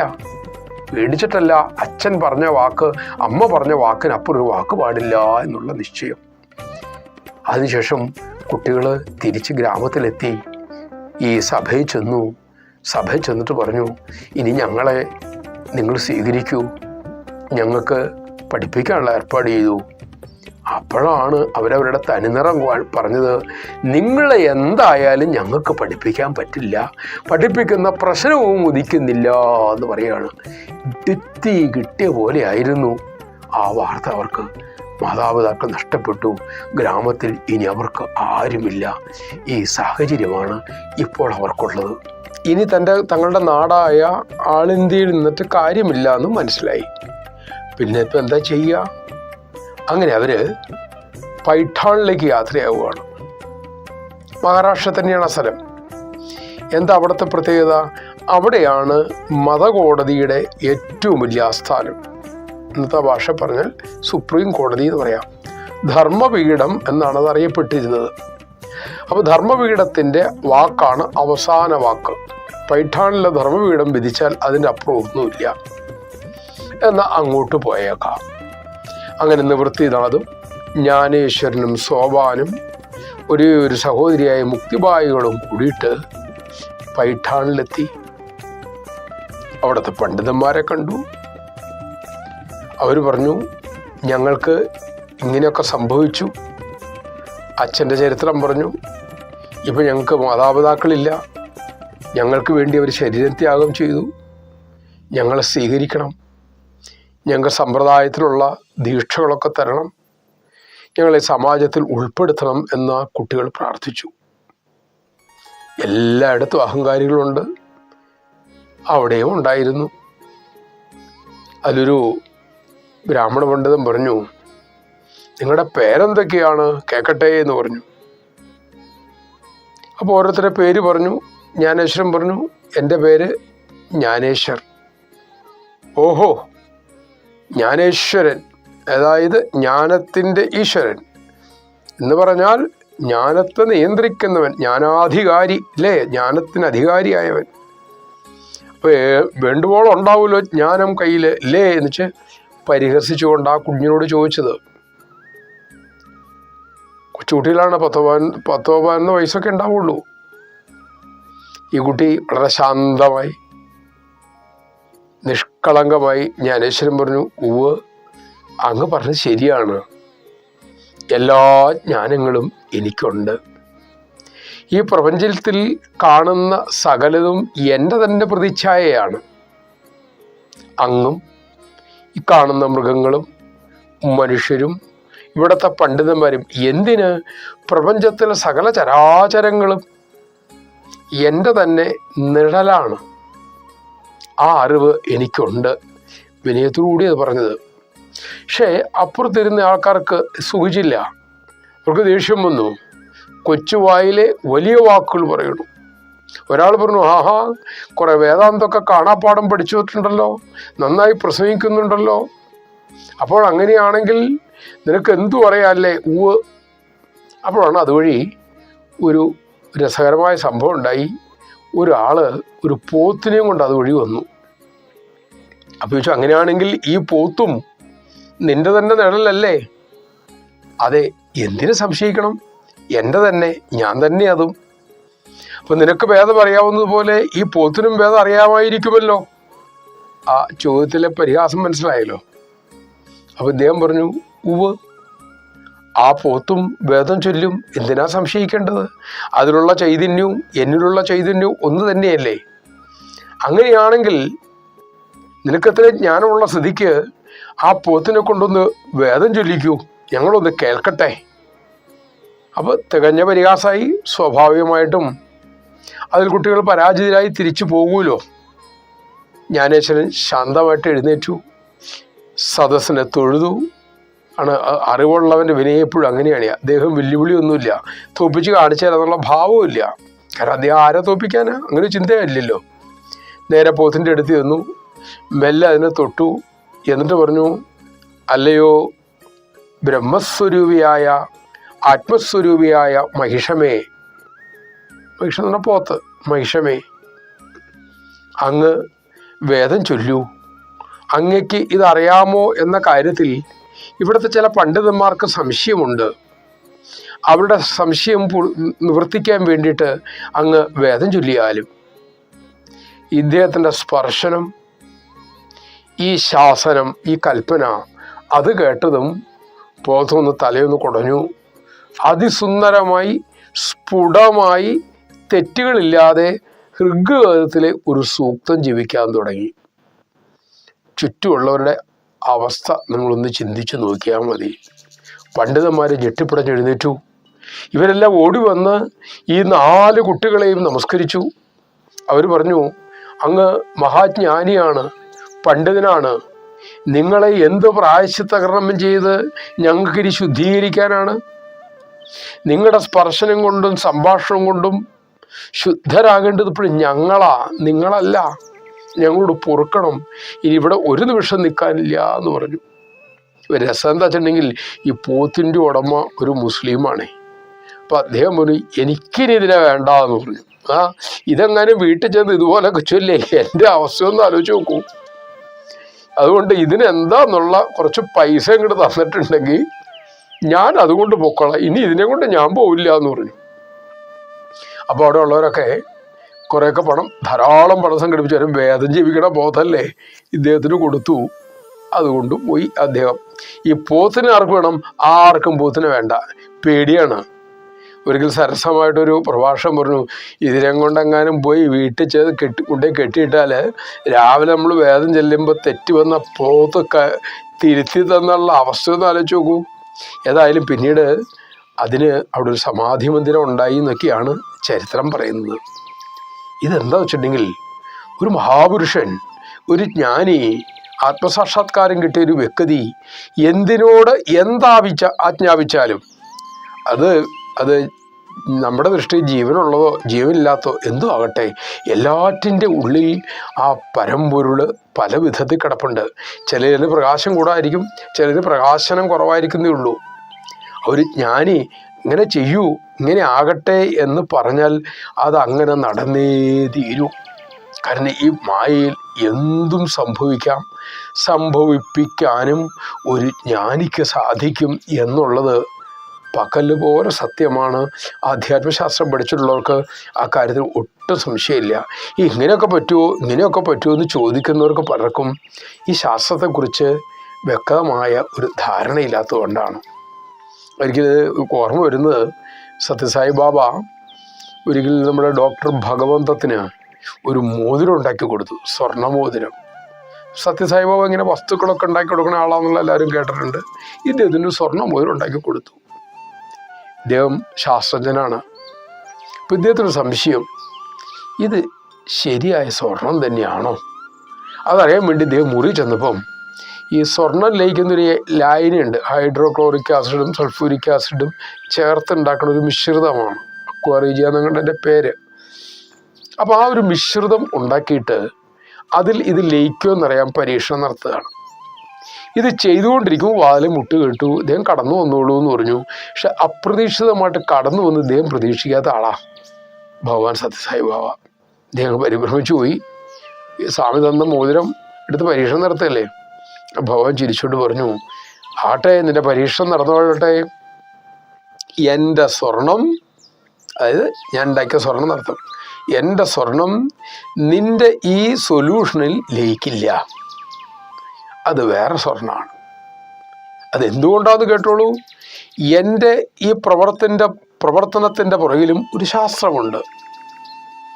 ആ ശാസ്ത്രം നിന്റെ ഭൗതിക ശാസ്ത്രത്തിൻ്റെ നിയമത്തിൽപ്പെടുന്നവയല്ല. ഞാൻ കാണിക്കുന്നത് സൂപ്പർ സയൻസ് ആയതുകൊണ്ട് അതിൻ്റെ നിയമവും സൂപ്പർ സയൻസിൻ്റെ നിയമങ്ങളാണ്. അതായത് ആധ്യാത്മിക ലോകത്തിലെ നിയമം ഒന്ന് വേറെ, നമ്മളിവിടെ ഈ 3 ഡയമെൻഷനിലൊക്കെ കിടന്ന് ജീവിക്കുന്നതിൻ്റെ നിയമം വേറെ ഒന്ന്. ഈ അറിവുണ്ടായാൽ ആവശ്യമില്ലാത്ത കുതർക്കങ്ങളിൽ നമ്മൾ ഏർപ്പെടില്ല. അറിയില്ലാത്തത് അറിയാൻ ശ്രമിക്കുകയാണ് വേണ്ടത്. നമുക്ക് മനസ്സിലാകാത്തതുകൊണ്ടും ഇന്നേവരെ അതാരും കണ്ടുപിടിച്ചിട്ടില്ലാത്തതുകൊണ്ടും അത് തെറ്റാണെന്ന് പറഞ്ഞുകൂടാ. അങ്ങനെ പറയുന്നത് ഒരിക്കലും ഒരു ശാസ്ത്രീയമായ സമീപനവും അല്ല. അപ്പോൾ ഈ സംഭവം കഴിഞ്ഞു. അങ്ങനെ ആ നാട്ടിലുള്ളവരെയും പൈഠാണിലെല്ലാവരും ഈ പിറ്റേ ദിവസം മുതൽ കുട്ടികളെ കാണാൻ ധാരാളം വരാൻ തുടങ്ങി. കുട്ടികൾ അവരോട് ആധ്യാത്മികൾ സംസാരിക്കാൻ തുടങ്ങി. പിന്നീട് വെച്ച് കുറേ പ്രഭാഷണങ്ങളൊക്കെ നടന്നു. ഒരു ചോദിക്കും, അതിൻ്റെ ഉത്തരമായിട്ട് ഈ ജ്ഞാനേശ്വരൻ ഓരോ കാര്യങ്ങൾ പറയും. നിവൃത്തിനാഥനാണ് മൂത്ത ജ്യേഷ്ഠനാണ് ഗുരുനാഥൻ. മറ്റ് 2 സഹോദരങ്ങളും ഇങ്ങനെ ഇരുന്ന് കേൾക്കും. സമാധിസ്ഥരായിട്ടിരുന്ന് കേട്ട് ഇങ്ങനെ രസിച്ച് ആനന്ദിച്ചിരിക്കും. കുറേ കാലം അവിടെ താമസിച്ചതിന് ശേഷം ജ്ഞാനേശ്വരൻ യാത്രയായി. തിരിച്ചവർ ആളിന്ത്യയിലേക്ക് പോകാൻ തീരുമാനിച്ചു. ഇപ്പോൾ അവിടുത്തെ പ്രശ്നമൊക്കെ തീർന്നു കാണും. ഇവിടുന്ന് ഈ വാർത്തയൊക്കെ അവിടെ എത്തി കാണുമല്ലോ. അങ്ങനെ തിരിച്ച് പോകാൻ തുടങ്ങി. പോകുന്ന വഴിക്ക് അവർ പലയിടത്തും തങ്ങുന്നുണ്ട്. അങ്ങനെ ഒരു ക്ഷേത്രമാണ് ആദിമായ ക്ഷേത്രം. അവിടെ അവർ തങ്ങി. അഹമ്മദ് നഗറിലാണ് ആ ക്ഷേത്രം ഉള്ളത്. അവിടെ തങ്ങുകയാണ്. അവിടെ കുറേ കാലം ഉണ്ടായിരുന്നു. അവിടെ വെച്ച് നിവൃത്തിനാഥൻ, അതായത് ഇദ്ദേഹത്തിൻ്റെ മൂത്ത ജ്യേഷ്ഠൻ, അതായത് ഗുരുനാഥൻ കൂടിയായ നിവൃത്തിനാഥ് പറഞ്ഞു, അനുജനോട് പറഞ്ഞു, ഇനി നീ ഗീതയെക്കുറിച്ച് ഇവിടെ ഉള്ളവർക്ക് പറഞ്ഞു കൊടുക്കൂ. അപ്പോൾ 15 വയസ്സാണ്. അങ്ങനെ അവിടെ വെച്ച് ഗീതയെ വ്യാഖ്യാനിക്കാൻ തുടങ്ങുകയാണ്. എങ്ങനെയാണ്? ഒരു ഗീതാശ്രവം ചൊല്ലും. അപ്പോൾ തന്നെ അതിൻ്റെ വ്യാഖ്യാനം മറാഠി ഭാഷയിൽ പദ്യ രീതിയിൽ അപ്പം തന്നെ അത് ഇത് ചെയ്യാണ്. ക്ഷണികമായിട്ടാണ് വരുന്നത്. പൊടുന്നനെ അങ്ങ് വരികയാണ്. അതങ്ങോട്ട് പറഞ്ഞ് വ്യാഖ്യാനിക്കാൻ ആരംഭിക്കുക. നാളുകൾ ചെല്ലും തോറും ജനങ്ങളിങ്ങനെ അരച്ചു വരാൻ തുടങ്ങി. ആ ഗീതാഭാഷ്യമാണ് പിൽക്കാലത്ത് ലോകപ്രസിദ്ധമായ ജ്ഞാനേശ്വരൻ എഴുതിയ ഗീതാപ്രഭാഷണത്തിൻ്റെ പേര്. ആ ഗീതാവ്യാഖ്യാനത്തിൻ്റെ പേരാണ് ജ്ഞാനേശ്വരി. അത് കേൾക്കാത്തവർ ആരുമില്ല. ആ ജ്ഞാനേശ്വരി എഴുതിയ സന്ദർഭം ഇതാണെന്നറിയുക. അവിടെ വച്ച് അദ്ദേഹം പല പല വിധത്തിലുള്ള അത്യത്ഭുത കാര്യങ്ങളും അദ്ദേഹത്തിൻ്റെ ജീവിതത്തിൽ ഉണ്ടാവുന്നുണ്ട്. അത്ഭുതങ്ങൾ പ്രകടിപ്പിക്കുന്നതല്ല, ഈശ്വരൻ അവരിലൂടെ യോഗ്യരായവർക്ക് ഈ മഹാത്മാവ് ആരാണെന്ന് വെളിപ്പെടുത്താൻ വേണ്ടിയിട്ട് അവരിലൂടെ കാണിക്കുന്ന ലീലകളാണ് ശരിക്കും അത്ഭുതങ്ങൾ. അവരെ സംബന്ധിച്ചിടത്തോളം ഇതിൻ്റെ അകത്തൊരു അത്ഭുതവും ഇല്ല. ഒരു കൊച്ചു കുഞ്ഞിനെ സംബന്ധിച്ചോളം വിമാനം പറക്കണ കാണുമ്പോൾ അത്ഭുതം ഉണ്ടാവും, നമുക്കും അത്ഭുതം ഉണ്ടാവും. അതിൻ്റെ യന്ത്രഘടനയും അത് പറപ്പിക്കാൻ ഉണ്ടാക്കിയ ആൾക്കും അല്ലെങ്കിൽ പറപ്പിക്കുന്ന ആൾക്കും നമ്മുടെ അത്ര അത്ഭുതമൊന്നുമില്ല. അത് ഇന്നിന്ന നിയമങ്ങളൊക്കെ വെച്ച് ഇന്നിന്ന സാഹചര്യത്തിൽ ഈ യന്ത്രം പറന്നുയരുന്നു എന്നവർക്കറിയാം. അപ്പോൾ അറിവ് കുറവാണ് ഒരു അത്ഭുതത്തിൻ്റെ കാരണങ്ങളിൽ ഒന്ന് എന്നറിയുക. ഇവർ അത്ഭുതം കാണിക്കുന്നതൊരിക്കലും പ്രശസ്തിക്കോ അല്ലെങ്കിൽ ധനസമ്പാദനത്തിനോ അല്ല, ഈശ്വര മഹിമയ്ക്ക് എന്തും ചെയ്യാൻ സാധിക്കുമെന്ന് ലോകത്തെ ബോധ്യപ്പെടുത്താൻ വേണ്ടിയിട്ടാണ് ഇവരിങ്ങനെയൊക്കെ ചെയ്യുന്നത്. ഇതെല്ലാം കഴിഞ്ഞു. കുറേ അവിടുത്തെ ആ കാലം കഴിഞ്ഞപ്പം ഇവർ തങ്ങളുടെ ആ ജന്മനാട്ടിലേക്ക് ആളിന്ത്യയിലേക്ക് പോകാൻ തീരുമാനിച്ചു. അങ്ങനെ 4 പേരും കൂടി ആളിന്ത്യയിലെത്തി. ആളിന്ത്യയിലേക്ക് അപ്പം ആളുകളുടെയൊക്കെ മനസ്സൊക്കെ മാറിയിരിക്കുന്നു. തങ്ങൾ ഈ കുഞ്ഞുങ്ങളെ വിഷമിപ്പിച്ചത് പാപമായി പോയി എന്ന് തിരിച്ചറിഞ്ഞു. ചിലർ ഒന്നും മാപ്പിരുന്നു, ചിലവർ മാപ്പിരുന്നില്ലെങ്കിലും അവർ പിന്നീട് ശല്യങ്ങളൊന്നും ഉണ്ടാക്കിയില്ല. അങ്ങനെ തങ്ങളോടുള്ള വെറുപ്പും അതൃപ്തിയും ഒക്കെ ആളുകൾക്ക് അടങ്ങി എന്നറിഞ്ഞപ്പം 4 പേർക്ക് സന്തോഷമായി. അത് തങ്ങളുടെ ദേഷ്യം പോയതിൻ്റെ സന്തോഷമല്ല, അവരുടെ തെറ്റിദ്ധാരണയൊക്കെ മാറിയല്ലോ, അവർക്ക് ശരിയായ അറിവുണ്ടായല്ലോ എന്നോർത്തിട്ടാണ് മഹത്തുക്കൾക്ക് സന്തോഷം ഉണ്ടാവുന്നത്. അണ്ട് അവർക്കാരോടൊപ്പം ദേഷ്യമൊന്നുമില്ലല്ലോ. ദേഷ്യമില്ലാത്ത അവരോടൊപ്പം നമ്മൾ ദേഷ്യപ്പെട്ടാലും അവർക്ക് ദേഷ്യമില്ല, അവർക്ക് വിഷമമില്ല. ഈ കാലത്ത് ഈ കുട്ടികളുടെ പ്രശസ്തി എല്ലായിടത്തും വ്യാപിക്കാൻ തുടങ്ങി. സ്വാഭാവികമായിട്ടും എല്ലാ കാലത്തും ഇപ്പോഴും സംഭവിക്കുന്നൊരു കാര്യമാണ്, അവനവൻ്റെ മേഖലയിൽ അവനവന് തുല്യമായിട്ട് ഒരാൾ കയറി വന്നാൽ അസൂയ ഉണ്ടാവും. ആ അസൂയ അങ്ങോട്ട് വർദ്ധിച്ചാൽ ചിലവർ എന്ത് കടുങ്കൈ ചെയ്യാനും മടുക്കില്ല. നമ്മുടെ ദുര്യോധനൻ പറഞ്ഞൊരു വാക്കുണ്ടേ, ആരുടെ അച്ഛനോട് ധൃതരാഷ്ട്രോട് പറയാ, യുധിഷ്ഠിരൻ്റെ ഐശ്വര്യം കണ്ടിട്ട് എനിക്ക് സഹിക്കാൻ പറ്റുന്നില്ല, എനിക്ക് ഉറങ്ങാൻ പറ്റുന്നില്ല. ഇദ്ദേഹത്തിന് ഇല്ലാത്തതുകൊണ്ടല്ല വിഷമം, ഇത് ദുര്യോധന ഇല്ലാത്തതിൻ്റെ ദുഃഖമല്ല, വേറൊരുത്തിന് തന്നെക്കാൾ കൂടുതൽ ഉണ്ടല്ലോ എന്നുള്ള ദുഃഖം. ഇതൊക്കെ അസൂയാദി കാര്യങ്ങളാണ്. കുട്ടികളാണെങ്കിൽ നമ്മളെക്കാളും നന്നായിട്ട് ഒരാൾ പഠിച്ചിട്ടുണ്ടെങ്കിൽ മിടുക്കൻ എന്ന മനസ്സുകൊണ്ടും നാവുകൊണ്ടും അതിനെ അഭിനന്ദിക്കണം. തീർച്ചയായിട്ടും നമുക്ക് നമ്മുടെ കഴിവിൻ്റെ പരമാവധി ശ്രമിച്ചാൽ മറ്റൊരാളെ മറികടക്കാൻ മാർക്ക് മേടിക്കാം. പക്ഷെ ആരോഗ്യകരമായ സമീപനം എന്താണെന്ന് വെച്ചിട്ടുണ്ടെങ്കിൽ എൻ്റെ കഴിവിൻ്റെ അത്രയും മുഴുവൻ ഞാൻ ഉപയോഗിക്കുക, അതിൻ്റെ മാർക്ക് മേടിക്കുക. മറ്റൊരാൾ ഏക്കാൾ കൂടുതൽ മേടിക്കണമെന്നോ അല്ലെങ്കിൽ കുറവ് അങ്ങനെ ചിന്തിക്കേണ്ട കാര്യമില്ല. അദ്ദേഹത്തിന് കിട്ടാനുള്ള അദ്ദേഹത്തിന് മേടിച്ചോട്ടെ, എനിക്ക് കിട്ടാനുള്ള ഒരു മാർക്ക് പോലും കുറഞ്ഞു പോകരുത്. അവിടെയാണ് ഓരോ വിദ്യാർത്ഥിക്കും നിഷ്കർഷ വേണ്ടത്. അങ്ങനെ അതുകൊണ്ട് ഈ കുട്ടികൾക്ക് ആരോടും പകയോ ദേഷ്യമോ അസൂയോ ഒന്നും ഉണ്ടായില്ല, പക്ഷെ ഈ കുട്ടികളോടുണ്ടായി. അത് പലരും ഉണ്ട്. അതിന് ആ കാലത്തുണ്ടായിരുന്ന മറ്റൊരാളാണ് നാമദേവൻ. നമുക്കിനി ഈ വന്ദേ ഗുരുപരമ്പരാം പദ്ധതിയിൽ നാമദേവനെ കുറിച്ച് നമുക്ക് പറയാനുണ്ട്. നാമദേവൻ്റെ പ്രത്യേകമായിട്ട് പറയാം. നാമദേവൻ ഈ കാലഘട്ടത്തിൽ ജീവിച്ചിരുന്നയാളാണ്. ഇവർ ഒരുമിച്ച് ധാരാളം യാത്ര ചെയ്തിട്ടുണ്ട്, ജ്ഞാനേശ്വരനും നാമദേവനും. കുറച്ചുകൂടെ പോകുമ്പോൾ നമുക്ക് ആ കഥയൊക്കെ അനുസ്മരിക്കാം. അപ്പം നാമദേവൻ പറയാറുണ്ട്, ഞാൻ ഈ ജ്ഞാനേശ്വരൻ്റെ ശിഷ്യനാണ് എന്ന് പറയുന്നതിൽ അഭിമാനിച്ചിരുന്നയാളാണ്. അത്ര മഹാത്മാവായിരുന്നു നാമദേവനെപ്പോലുള്ള മഹാത്മാവാണ് അത് പറഞ്ഞത്. ഇതിനെതിരായിരുന്നു ചാങ്ദേവനെ പോലെയുള്ള ആൾക്കാർ. അവർക്ക് അസൂയ അങ്ങ് മുഴുത്തു. ഈ ചാങ്ദേവന് പ്രായം എത്രയുണ്ടെന്ന് ആർക്കും അറിയില്ല. 10,500 വർഷം പഴക്കമുണ്ടെന്നൊക്കെയാണ് പറയണേ. അപ്പോഴും നമുക്കൊന്നും ഇങ്ങനെയൊക്കെ ഉണ്ടാവുമോ? ഉണ്ട്. ഓട്ടോബയോഗ്രഫി യോഗിയിൽ പരാമർശിച്ചിട്ടുണ്ട്, സ്വാമിരാമന്റെ ഗ്രന്ഥത്തിൽ പരാമർശിച്ചിട്ടുണ്ട്. നമ്മുടെ നാട്ടിൽ തന്നെ ഒരു പ്രഭാകര സിദ്ധിയോഗി ഉണ്ടായിരുന്നു. കണക്കും പ്രകാരം ഇപ്പോൾ ഉള്ള രേഖപ്പെടുത്തിയ കണക്കും പ്രകാരം അദ്ദേഹം 10-600 വർഷം ജീവിച്ചിരുന്നിട്ടുണ്ട്. അതെങ്ങനെയെന്ന് വെച്ചാൽ നമ്മൾ ആദ്യം പറഞ്ഞതാണ്, അതിന് ഒരു യോഗ ഭാഷയിൽ നമുക്കതിന് വിശദീകരണം തരാൻ പറ്റൂ. മറ്റൊരു വിശദീകരണങ്ങൾ അവർ വഴങ്ങില്ല. അപ്പം അതെങ്ങനെയാണ് ശരിയാവണേന്ന് വെച്ചിട്ടുണ്ടെങ്കിൽ തിളച്ച വെള്ളത്തിൽ കൈയിട്ടാൽ കൈ പൊള്ളും, അത് നിയമമാണ്. പക്ഷെ ഷിർഡി സായി ബാബ ആഹാരം ഉണ്ടാക്കണ കുട്ടകത്തിൽ തിളച്ച് മറയണ ഭക്ഷണത്തിൽ നഗ്നമായ കൈകൊണ്ട് ഇളക്കിയിട്ടാണ് അത് ഇളക്കണത്. ചട്ടം ഉപയോഗിക്കാറില്ല. എന്നിട്ട് അത് ആ കൈ കൊണ്ട് തന്നെ അദ്ദേഹം വാരി കൊടുക്കാറ്. എന്തുകൊണ്ട്? ആ കനത്ത ചൂടിൽ തിളയ്ക്കുന്ന ആ കൂട്ടാലിലും ചോറിലും കൈയിട്ട് മാറുമ്പോൾ ഇതിൻ്റെ കൈ പൊള്ളുന്നില്ല. വിശദീകരണമുണ്ട്. പക്ഷെ നമുക്ക് ഭൗതിക നിയമം വെച്ച്, ഇന്നത്തെ ഭൗതിക നിയമം വെച്ച് അത് വിശദീകരിക്കാൻ പറ്റുന്നില്ല എന്നുള്ളതാണ്. ഇതൊക്കെ അടുത്തിടെ നടന്ന സംഭവങ്ങളാണേ, നേരിട്ട് കണ്ടവർ എഴുതി വെച്ച കാര്യങ്ങളാണ്. കൂട്ടത്തിൽ ഒന്ന് പരാമർശിച്ചു എന്ന് മാത്രം. അപ്പോൾ ചാങ്ദേവന് നൂറ്റുകണക്കിന് വയസ്സ് പ്രായമുണ്ട്. ഇദ്ദേഹം ഇത് അറിഞ്ഞു. മിക്കവാറും ഇദ്ദേഹം കാട്ടി താമസിക്കുന്ന ആളാണ്. ഏതോ ഒരു ബാലൻ വന്നിട്ടുണ്ട്. ആ ബാലൻ വലിയ ജ്ഞാനിയാണത്രേ, വലിയ സിദ്ധിയുള്ളവരാണത്രേ, പോത്തിനെ കൊണ്ട് വേദം ചൊല്ലിച്ചിട്ടുണ്ടത്രേ. ചാങ്ദേവൻ ഓഹോ, എന്നെക്കാളും സിദ്ധിയും പ്രാഗൽഭ്യവും ഉള്ളൊരു വ്യക്തിയോ, അങ്ങനെയാണെങ്കിൽ ഒന്ന് കണ്ടിട്ട് എൻ്റെ കാര്യം. അത് എന്തു? ഉൾക്കാട്ടിൽ ഒരു പ്രത്യേക ശബ്ദം പുറപ്പെടുവിച്ചു. അപ്പോൾ അവിടുത്തെ കടുവകളൊക്കെ വന്നു. അതിലൊരു കൂറ്റൻ കടുവയുടെ പുറത്തേക്ക് മൂപ്പരങ്ങോട്ട് കയറി.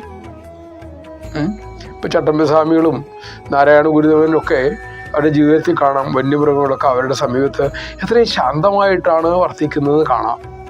അതിലൊന്നും അത്ഭുതത്തിന് ആവശ്യമില്ല. അപ്പം ചാങ്ദേവനെ പോലെ ഒരു സിദ്ധന് വളരെ നിസ്സാരമാണ്.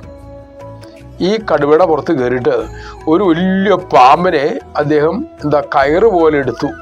അതിനെ വാഴ പിടിച്ചിങ്ങനെ വടി കറക്കണ പോലെ കറക്കിക്കൊണ്ട് ഈ കടുവയുടെ പുറത്തിരുന്ന അദ്ദേഹം ജ്ഞാനദേവനെയും നിവൃത്തിനാഥനെയും സ്വഭാവനെയും മുക്തിവായി ആ കുട്ടികളെ കാണാനായിട്ട് യാത്ര പുറപ്പെടുകയാണ്. അപ്പോൾ ഇദ്ദേഹത്തിൻ്റെ കൂടെ നൂറ്റുകണക്കിന് ശിഷ്യന്മാരുണ്ട്. കുറേ 100-300 ശിഷ്യന്മാരും ഇദ്ദേഹത്തിൻ്റെ കൂടെ യാത്രയായി. അപ്പോൾ ആ രംഗം ഒന്ന് ആലോചിച്ച് നോക്കൂ.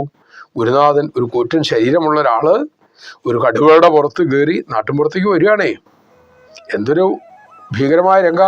അപ്പോൾ പോണ വഴിക്ക് ചാങ്ദേവൻ ഇങ്ങനെ മനസ്സിൽ വിചാരിച്ചു, എന്നെ ഈ പരുവത്തിൽ കാണുമ്പം എൻ്റെ ഈ മഹാസിദ്ധി കണ്ട് ജ്ഞാനേശ്വരൻ ഭയക്കും, എൻ്റെ ശിഷ്യനാകും. മറ്റുള്ള ഇദ്ദേഹത്തിൻ്റെ ചാങ്ദേവൻ്റെ ശിഷ്യന്മാർ വിചാരിച്ചു, നമ്മുടെ ഗുരുവിൻ്റെ ഈ പ്രകടനം കാണുന്നതോടെ ആ പയ്യൻ്റെ ഗ്യാസ് തീരും. അങ്ങനെ ഇവരങ്ങോട്ട് പുറപ്പെട്ടു. ഈ സമയം അളിന്തിയിലെ അവരുടെ വീട്ടിൻ്റെ പുറത്തൊരു മതിലുണ്ട്. ചെറിയ അരമതിൽ പൊക്കമുള്ളൂ. ഇതിൻ്റെ മുകളിൽ കുട്ടികൾ 4 പേരിയ്ക്കുകയാണ്. നിവൃത്തിനാഥനും സോപാനും ജ്ഞാനേശ്വരനും മുക്തിവായും ഇവിടെ ഇരിക്കുകയാണ്. അങ്ങനെ അവർക്ക് ലോകത്തിൻ്റെ അടുത്ത് എവിടെ നടന്നാലും അവർ അറിയണമെന്ന് ആഗ്രഹിച്ച് അറിയാൻ പറ്റും. പെട്ടെന്ന് മുക്തബായി പറഞ്ഞു, അല്ലയോ ജ്യേഷ്ഠ, നമ്മുടെ ചാങ്ദേവൻ എന്ന മഹായോഗി അങ്ങയെ കാണാനായിട്ട് ഇങ്ങോട്ട് പുറപ്പെട്ടല്ലോ എന്ന് പറഞ്ഞു. അവർക്ക് എവിടെ നിന്നാലും എന്തും അറിയാൻ പറ്റുന്ന ആളാണ്. ഇത് കേട്ടപ്പോൾ നിവൃത്തിനാഥ് പറഞ്ഞു, അദ്ദേഹത്തെ പോലൊരു മഹാത്മാവ് നമ്മളെ കാണാൻ വരുമല്ലോ ചെയ്യുക, നമ്മൾ അങ്ങോട്ട് പോയി കാണുകയല്ലേ വേണ്ടത് എന്ന് പറഞ്ഞു. അപ്പോൾ രണ്ടാമത്തെ അദ്ദേഹം നമ്മുടെ സോപാൻ പറഞ്ഞു, അല്ലിപ്പം നമ്മൾ 4 പേരും കൂടെ ഇപ്പം എങ്ങനെയാ പോകുക? ജ്ഞാനേശ്വരൻ പറഞ്ഞു, നിങ്ങളുടെ കൽപ്പന പ്രകാരം നമുക്ക് പോകാലോ, അതിനെന്താ ബുദ്ധിമുട്ട്? അതിനുശേഷം താൻ ഇരുന്ന അരമതിൽ പതുക്കെ തട്ടിക്കൊണ്ട് പറഞ്ഞു, അല്ലയോ ആത്മസ്വരൂപമേ, നീ ഞങ്ങളെ ചാങ്ദേവൻ്റെ അടുത്തേക്ക് ഒന്ന് കൊണ്ടുപോകാമോ? കാരണം അദ്ദേഹം ഇത്രയും ദൂരം ഞങ്ങളെ കാണാൻ വരുന്നത് ശരിയല്ലല്ലോ. കുറച്ച് നമ്മൾ അങ്ങോട്ട് ചെല്ലുകയാണെങ്കിൽ അങ്ങോട്ട് ചെന്ന് സ്വീകരിച്ചു നായില്ലേ.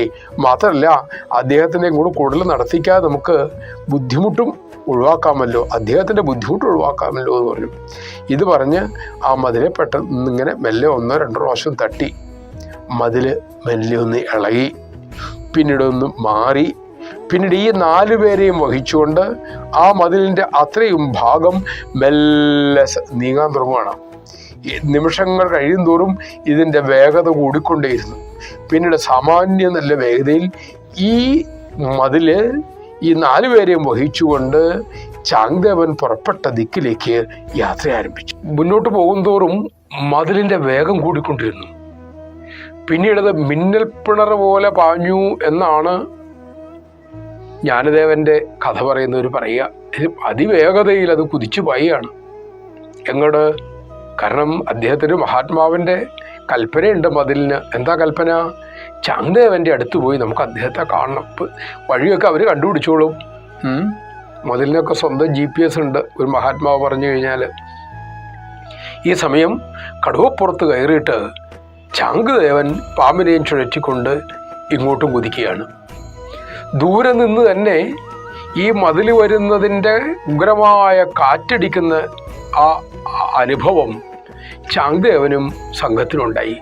വലിയൊരു കാറ്റ് വരുന്നത് എന്താണ് എന്നറിയാനായിട്ട് അദ്ദേഹം വളരെ വിസ്മയത്തോടുകൂടി മുന്നോട്ട് നോക്കി. അദ്ദേഹം സിദ്ധനാണല്ലോ, അദ്ദേഹത്തിനോട് തന്നെ കാര്യം മനസ്സിലായി. അപ്പോഴത്തേക്കും ഈ 4 പേരെയും വഹിച്ചുകൊണ്ടുള്ള മതിൽ അതിവേഗതയിൽ ചാങ്ദേവൻ്റെ സമീപത്തേക്ക് വരിക. ഉടൻ തന്നെ അദ്ദേഹം കടുവയോട് നിൽക്കാനായിട്ട് ആജ്ഞാപിച്ചു. കടുവ പരിഭ്രമിച്ചു പോയി ഈ വരവ് കണ്ടിട്ട് അതവിടെ ഉടൻ തന്നെ നിന്നു. അപ്പോഴേക്കും ഈ മതിലിൽ യാത്ര ചെയ്ത ഈ 4 പേരും അവിടെ ഇറങ്ങി. മതിലവിടെ നിന്നു. 4 പേരും അവിടെ നിന്ന് പുറത്തേക്ക് ഇറങ്ങിയിട്ട് ജ്ഞാനദേവൻ തൊഴുകയുമായിട്ട് നമ്മുടെ ചാങ്ദേവൻ്റെ അടുത്ത് നിന്നിട്ട് പറഞ്ഞു, അങ്ങ് ഞങ്ങളെ കാണാൻ പുറപ്പെട്ട വിവരം സഹോദരി പറയുകയുണ്ടായി. അപ്പം ജ്യേഷ്ഠൻ കൽപ്പിച്ചു, അങ്ങയെപ്പോലൊരു മഹാത്മാവിനെ ഇങ്ങോട്ട് വരുത്തുന്നത് ശരിയല്ല, അങ്ങോട്ട് പോയി കാണാം എന്ന് പറഞ്ഞു. ഇപ്പം ജ്യേഷ്ഠൻ്റെ കൽപ്പന കേട്ടപ്പോൾ അതനുസരിക്കുകയാണല്ലോ ശിഷ്യനായ എൻ്റെ ഉത്തരവാദിത്വം. അങ്ങനെയാണ് ഞങ്ങൾ ഇങ്ങോട്ട് യാത്രയായത്. എന്താണാവോ അങ്ങ് ഞങ്ങളെ കാണാൻ വന്നതിൻ്റെ ആവശ്യം? എന്തിനാണ് ഞങ്ങളെ കാണാൻ അങ്ങ് പുറപ്പെട്ടത്? കൽപ്പിച്ചാലും എന്ന് പറഞ്ഞു. ഇത് കേട്ടുകൂടി ചാങ്ദേവൻ അങ്ങോട്ട് വല്ലാതെയായി, വിഷമത്തിലായി. കാരണം മഹാസിദ്ധൻ എന്ന് കരുതിയ ഈ ജ്ഞാനേശ്വരന് ഇത്രയും വിനയത്തിൻ്റെ മൂർത്തിയാണെന്ന് അദ്ദേഹത്തിന് മനസ്സിലായില്ലായിരുന്നു. മാത്രമല്ല, ചാങ്ദേവന് ഒരു കാര്യം മനസ്സിലായി, തൻ്റെ സിദ്ധികളൊന്നും തൻ്റെ ആധ്യാത്മികതയുടെ ലക്ഷണമല്ല. ഇതൊക്കെ പ്രകടനമാണ്, തൻ്റെ അഹങ്കാരത്തിൻ്റെ ലക്ഷണമാണ്. ആധ്യാത്മികമായി ഒരുവന് ഉയർന്നതിൻ്റെ രഹസ്യം അല്ലെങ്കിൽ അതിൻ്റെ തെളിവ് എന്ന് പറഞ്ഞാൽ അവൻ്റെ സ്വഭാവ മഹിമയാണ്, അവൻ്റെ ശാന്തതയാണ്, എല്ലാവരോടുമുള്ള സ്നേഹമാണ്, സേവന മനോഭാവമാണ്.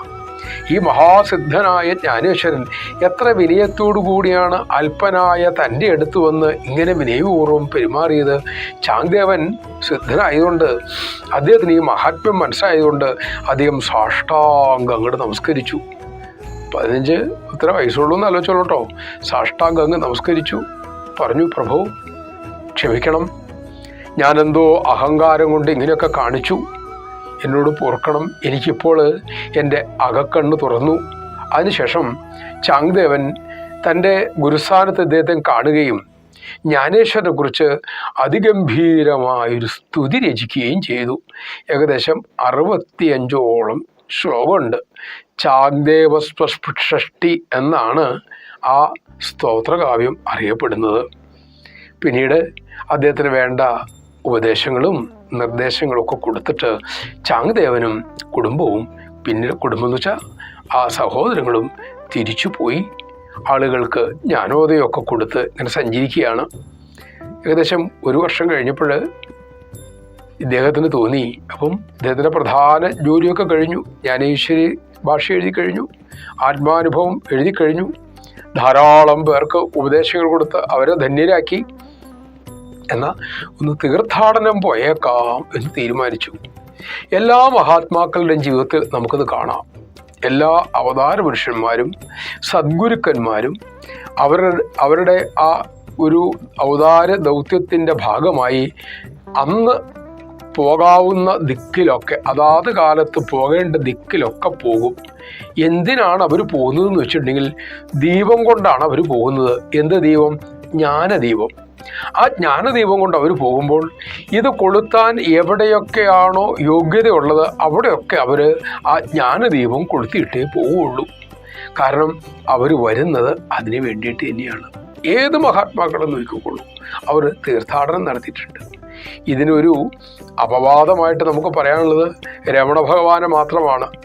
പക്ഷേ രമണ ഭഗവാൻ അവിടെ ഇരുന്നുകൊണ്ട് തന്നെ ലോകം മുഴുവനും ആ ജ്ഞാനത്തിൻ്റെ ദീപം കൊളുത്തുകയും ചെയ്തു. ഒരു പൊതു സ്വഭാവം പറഞ്ഞതേ ഉള്ളൂ ഈ തീർത്ഥാടനം. ജ്ഞാനദേവൻ അങ്ങനെ തീർത്ഥാടനത്തിന് പുറപ്പെട്ടു. ഈ തീർത്ഥാടന വേളയിൽ മഹാക്ഷേത്രങ്ങളിൽ എത്തുകയും ആ ക്ഷേത്രങ്ങൾക്കെല്ലാം അദ്ദേഹത്തിൻ്റെ സാന്നിധ്യം കൊണ്ട് ചൈതന്യം വർദ്ധിപ്പിക്കുകയും ചെയ്തു. മഹാത്മാക്കൾ ചെല്ലുന്നിടമാണ് എന്തായിട്ട് മാറുക? തീർത്ഥക്ഷേത്രമായിട്ട് മാറുക, പുണ്യസ്ഥലമായിട്ട് മാറുക. അല്ലാണ്ട് പുണ്യസ്ഥലങ്ങളിലല്ല അവർ പോകുന്നത്. അവർ പോകുന്നിടെല്ലാം പുണ്യസ്ഥലമായിട്ട് മാറും. ചന്ദനത്തിരി എവിടെയൊക്കെ കത്തിച്ച് വയ്ക്കുന്നുണ്ടോ അവിടെയൊക്കെ സുഗന്ധം വരുന്ന പോലെയാണത്. അങ്ങനെ ഇദ്ദേഹം ഇങ്ങനെ പോരുന്നിടയ്ക്ക് വിഠോബ ക്ഷേത്രത്തിൽ അദ്ദേഹം ചെന്നു. വിഠല വിഠല എന്നുള്ള ഭജനയൊക്കെ കേട്ടിട്ടില്ലേ? ആ വിഠല ക്ഷേത്രത്തിൽ ചെന്നു. അപ്പോൾ അദ്ദേഹത്തിൻ്റെ ഉള്ളിൽ ഒരു ആഗ്രഹം ഉദിച്ചു. ഇപ്പോൾ 20 വയസ്സൊക്കെ ആവണം. എന്താണ് ഇനി തൻ്റെ ജോലി തീർന്നു കഴിഞ്ഞിരിക്കണു, ഇനി ശരീരം ഉപേക്ഷിച്ചേക്കാം. ഇതൊരു സുന്ദരമായൊരു ചിന്തയെന്ന് ആലോചിച്ച് നോക്കൂ. നമ്മൾ സ്കൂളിൽ പോയിട്ട് 4 മണി അടിക്കുമ്പം സ്കൂളിൽ നിന്ന് ഇറങ്ങി പോരുമല്ലോ. ഓഫീസിൽ ചെല്ലുമ്പം ഓഫീസിലെ ജോലി സമയം കഴിഞ്ഞിട്ടുണ്ടെങ്കിൽ പേനയൊക്കെ മടക്കി വെച്ചിട്ട് ഇറങ്ങിപ്പോരുമല്ലോ. അതുപോലെ തന്നെ നമ്മൾ ഈ ലോകത്തിലേക്ക് വന്നേക്കുന്നത് ചില ജോലികൾ ചെയ്യാനാണ്. ആ ജോലി പൂർത്തീകരിച്ചു കഴിഞ്ഞാൽ സന്തോഷത്തോടെ അങ്ങ് പോകാൻ പറ്റണം. അങ്ങനെ പോകാൻ പറ്റണമെങ്കിൽ അത് ആത്മഹത്യയല്ല കേട്ടോ. സന്തോഷത്തോടെ പോകേണ്ട സമയത്ത് 5 മണി കഴിഞ്ഞാൽ പിന്നെ ഓഫീസിൽ ഇരിക്കാൻ പറ്റുമോ? 4 മണി കഴിഞ്ഞാൽ പിന്നെ സ്കൂളിലിരിക്കാൻ പറ്റുമോ? സ്കൂളിൽ നിന്ന് അതിനു മുമ്പ് പോയാലേ കുഴപ്പമുള്ളൂ, കഴിഞ്ഞു പോയാലും കുഴപ്പമാണ്. അപ്പോൾ ഈ ജീവിതം എത്ര കാലം കൊണ്ടു നടക്കണമെന്ന് ഈശ്വരൻ വിചാരിച്ചിട്ടുണ്ട്. അത്രയും കാലം സന്തോഷത്തോടെ ഈശ്വരനെ ഏൽപ്പിച്ച ജോലി ഗംഭീരമായിട്ട് ചെയ്തവർക്കാണ് സന്തോഷത്തോടെ ഉടുപ്പ് ഊരിയിട്ടിട്ട് പോണ പോലെ ശരീരം ഉപേക്ഷിച്ചിട്ട് പോകാൻ പറ്റുള്ളൂ. അന്നേരം ആരാ കുളിക്കാൻ പറ്റുന്നറിയോ? ഭഗവാനോ ഭഗവാന്റെ പാർഷദന്മാരോ നേരിട്ട് വരും. VIP എന്ന് പറഞ്ഞാൽ മഹാഭക്തന്മാരെ കൊണ്ടുപോകാനായിട്ട്. പിന്നെ പേടിക്കാനുണ്ടോ? അങ്ങനെയുള്ളവർക്ക് മരണത്തിന് ഒരു പേടിയില്ല. മരണം അവൻ്റെ വലിയ കൂട്ടുകാരനായിരിക്കും എന്നാണ് നചികേതസിനോട് യമദേവൻ പറഞ്ഞു കൊടുത്തത്. കഠോപനിഷത്ത് പഠിക്കുമ്പം നമുക്കത് കാണാം. ഇവിടെ ഇദ്ദേഹം അവിടെ വച്ച് സമാധിയാകാം എന്ന് തീരുമാനിച്ചു. മഹാക്ഷേത്രം ഇവിടെ വച്ച് ഭഗവാനെ ചിന്തിച്ചുകൊണ്ട് ഭഗവാനിലേക്ക് ലയിച്ചു ചേരാം എന്ന് അദ്ദേഹം ഉള്ളാലൊരു തീരുമാനമെടുത്തു. അന്ന് രാത്രി ജ്ഞാനദേവൻ ഒരു സ്വപ്നം കാണുക. എന്താ ഇപ്പോൾ സ്വപ്നം എന്നറിയോ? ഭഗവാൻ പ്രത്യക്ഷപ്പെട്ടു. വിഠോബ പറഞ്ഞു, ജ്ഞാനേശ്വര, നീ ഇവിടെ വച്ച് സമാധിയാകണ്ട. കാരണം ഇവിടെ 10,000-കണക്കിന് ആളുകളാണ് എന്നെ കാണാൻ ദിവസവും വരുന്നത്. അവർക്കൊരൊറ്റ ലക്ഷ്യമുള്ളൂ, എന്നെ കാണുക, എന്നെ കീർത്തിക്കുക, എന്നെ സ്മരിക്കുക. ഇവിടെ നീ സമാധി ആയിട്ടുണ്ടെങ്കിൽ ആളുകൾ എന്നെ കാണാൻ തന്നെ വന്നുകൊണ്ടിരിക്കും. നിനക്ക് വേണ്ടത്ര പ്രശസ്തിയും അംഗീകാരവും കിട്ടില്ല. എൻ്റെ ഭക്തനെ ലോകം മുഴുവനും ആരാധിക്കണം. നീ ചെയ്തു വച്ച മഹാകൃത്യങ്ങൾ ലോകം എന്നും എന്നും ഓർക്കണം. അത് എൻ്റെ ആഗ്രഹമാണ്. ഈശ്വരൻ്റെ ഏറ്റവും വലിയ ആഗ്രഹം ഭക്താനാം മാനവർദ്ധന. ഭാഗവതം പറയും, ഭക്തന്മാർക്ക് നല്ല മേൽവിലാസം കിട്ടണം, അവർ കീർത്തിമാനാകണം. ഇതാണ് ഭഗവാന്റെ ഏറ്റവും വലിയ ആഗ്രഹം. എന്നാൽ ഭക്തൻ്റെ ആഗ്രഹം, എനിക്കൊരു കീർത്തിയും വേണ്ട, എൻ്റെ ഭഗവാൻ കീർത്തിക്കപ്പെട്ടാൽ മതി. ഇപ്പം ത്യാഗരാജ സ്വാമികൾ നോക്കൂ, അദ്ദേഹം രാമാ അങ്ങ് വല്യവനാണ്, അങ്ങ് ധീരനാണ്, അങ്ങ് വീരനാണ്, അങ്ങ് കഷ്ടപ്പെട്ടവരെ മുഴുവൻ രക്ഷിക്കും എന്ന് പറഞ്ഞ് ശ്രീരാമചന്ദ്രൻ്റെ മഹിമയാണ് കീർത്തിച്ചത് മുഴുവനും. എന്നിട്ട് കീർത്തി കിട്ടിയത് ആർക്കാ? ത്യാഗരാജ സ്വാമികൾക്ക്. ത്യാഗരാജ സ്വാമികൾ കീർത്തിച്ചുകൊണ്ട് ശ്രീരാമചന്ദ്രൻ്റെ കീർത്തി കൂടിയൊന്നുമില്ല. പക്ഷേ ഭഗവാനെ കീർത്തിച്ചപ്പോൾ ത്യാഗരാജസ്വാമികൾ കീർത്തിമാനായി. അപ്പോൾ കീർത്തി കിട്ടണമെങ്കിൽ, ധനം കിട്ടണമെങ്കിൽ, ബുദ്ധി കിട്ടണമെങ്കിൽ ഏറ്റവും എളുപ്പമായ, ഏറ്റവും നല്ലതായ, ഏറ്റവും ഒട്ടും അപകടമില്ലാത്ത ഒരേ ഒരു വഴിയാണ് നമ്മുടെ ഇഷ്ടദേവനെ ആരാധിക്കുക. അപ്പം എന്താ, ഒന്നും ചോദിക്കണ്ട. പണമാണെങ്കിൽ പണം കൊണ്ടുതരും, പേര് വേണമെങ്കിൽ പേര് കൊണ്ടുതരും, ശരീരത്തിൻ്റെ സൗഖ്യം വേണമെങ്കിൽ അത് കൊണ്ടുതരും. അത് ഭഗവാൻ അറിയാം. കൊച്ചു കുഞ്ഞുങ്ങൾ, നമ്മൾ കൊച്ചു കുഞ്ഞായിരുന്നപ്പോൾ അമ്മ നമുക്ക് വേണ്ട നമ്മൾ ചോദിച്ചിട്ടല്ലോ എന്നത് നമ്മൾ ചോദിക്കാതെ തന്നെ പാകപ്പെടുത്തി നമ്മുടെ വായയിൽ വെച്ച് തന്നിട്ടില്ലേ? അതുപോലെയാണ് ഈശ്വരൻ്റെ മുമ്പിൽ നമ്മൾ എപ്പോഴും ശിശുക്കളാണ്. ഭഗവാൻ നമ്മളിങ്ങനെ എടുത്തോണ്ടാണ് നടക്കണത്. ഈ സത്യം നമ്മളൊന്ന് ഓർമ്മിപ്പിച്ചാൽ മതി. അപ്പോൾ നോക്കൂ, ഇവിടെ ജ്ഞാനേശ്വരൻ്റെ കീർത്തി കിട്ടണം എന്നുള്ള ആർക്കാ ആഗ്രഹം? വിട്ടൽ മഹാപ്രഭുവിനാണ്. അതല്ലേ 12-ാം നൂറ്റാണ്ടിലൊന്ന് ആ മഹാപുരുഷനെ ഇന്നും നമ്മൾ സ്മരിക്കുകയല്ലേ? നോക്കൂ, വിട്ടലിനെ സ്മരിക്കുന്നതിനേക്കാൾ കൂടുതലെന്ന് വേണമെങ്കിൽ പറയാം. കാരണം വിട്ടലിൻ്റെ മഹിമയെ കൂടെ നമ്മൾ ഇവിടെ വെച്ച് പറയുകയാണ്. ഇപ്പോഴേ വിട്ടൽ മഹാപ്രഭു ജ്ഞാനേശ്വരോട് പറഞ്ഞു, അങ്ങ് ഇന്ദ്രിയാണി നദീതീരത്തുള്ള സിദ്ധേശ്വര ക്ഷേത്രത്തിലേക്ക് ചെല്ലുക. അവിടെ സമാധിയായിക്കൊള്ളൂ. അങ്ങയെ അവിടെ കാണാൻ ലക്ഷോപലക്ഷം ജനങ്ങൾ വരും. അങ്ങയെക്കുറിച്ച് അവർ കീർത്തിക്കും. അങ്ങയുടെ ഭക്തി മാറിയായിട്ടെടുക്കും. അങ്ങയുടെ ജ്ഞാനഗംഗയിൽ അവർ നീന്തി തുടിക്കും. അങ്ങനെ ലോകത്തിന് ഒരു പുതു വെളിച്ചം വീണ്ടും ലഭിക്കും. അതുകൊണ്ട് അങ്ങോട്ട് യാത്രയാകുക. അങ്ങനെ ജ്ഞാനേശ്വരൻ ഭഗവാന്റെ കൽപ്പന പ്രകാരം ആളന്തിയിലേക്ക് മടങ്ങി. അവിടെ തനിക്ക് പറ്റുന്ന ഒരു സ്ഥലം കണ്ടെത്തി സിദ്ധേശ്വര ക്ഷേത്രത്തിൽ. അവിടെ അദ്ദേഹം തനിക്ക് വേണ്ടുന്ന സമാധി സ്ഥലം കണ്ടെത്തി. അവിടെ സമാധി അറയുണ്ടാക്കി. ഇനി ജീവൽ സമാധി എന്നാ പറയുക. അതിൻ്റെ അകത്ത് കയറിയിരുന്നു. 1276 ഇതിലാണ്, ഒരു ഒക്ടോബർ 15-ാം തീയതിയാണ് ഈ ദിവസം. അദ്ദേഹം അവിടെ ഇരുന്നു.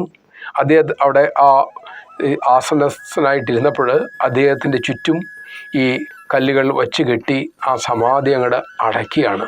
ആണ് ജീവൽ സമാധി എന്ന് പറയും.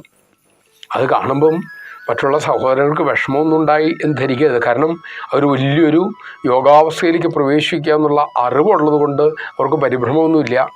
അങ്ങനെ അദ്ദേഹം ജീവൽ സമാധിയായി.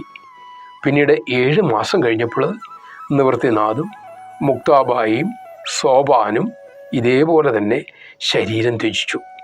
അന്നു മുതൽ ഇന്ന് വരെ ആ ജ്ഞാനേശ്വര മഹാപ്രഭുവിൻ്റെ കീർത്തി ലോകമെമ്പാടും അറിയപ്പെട്ടുകൊണ്ടിരിക്കുകയാണ്. ഇടക്കാലത്ത് അതിന് ചെറിയ ക്ഷീണം വന്നപ്പോൾ ഏകനാഥൻ എന്ന് പറഞ്ഞൊരു മഹാത്മാവുണ്ട്. അദ്ദേഹത്തിൻ്റെ കഥ നമുക്ക് പിന്നീട് പറയാം.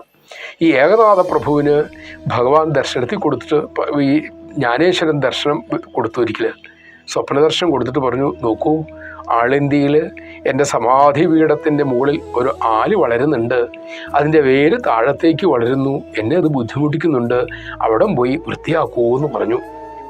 അങ്ങനെ ഏകനാഥൻ അന്വേഷിച്ച് വന്നപ്പം ഇത് കണ്ടെത്തുകയും അത് വൃത്തിയാക്കുകയും ചെയ്തു. ഏതായാലും ഇപ്പോഴത് ഗംഭീരമായിട്ട് അവിടെ സംരക്ഷിക്കുന്നുണ്ട്. പറ്റുന്നവരൊക്കെ അവിടെ പോയി തൊഴണം, വന്ദിക്കണം.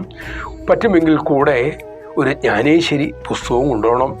ആ സന്നിധിയിലിരുന്ന് കുറച്ചെങ്കിലും 1-2 ശ്ലോകമെങ്കിലും വായിച്ച് ജ്ഞാനേശ്വരൻ എഴുതിയ ആ വ്യാഖ്യാനവും വായിക്കണം.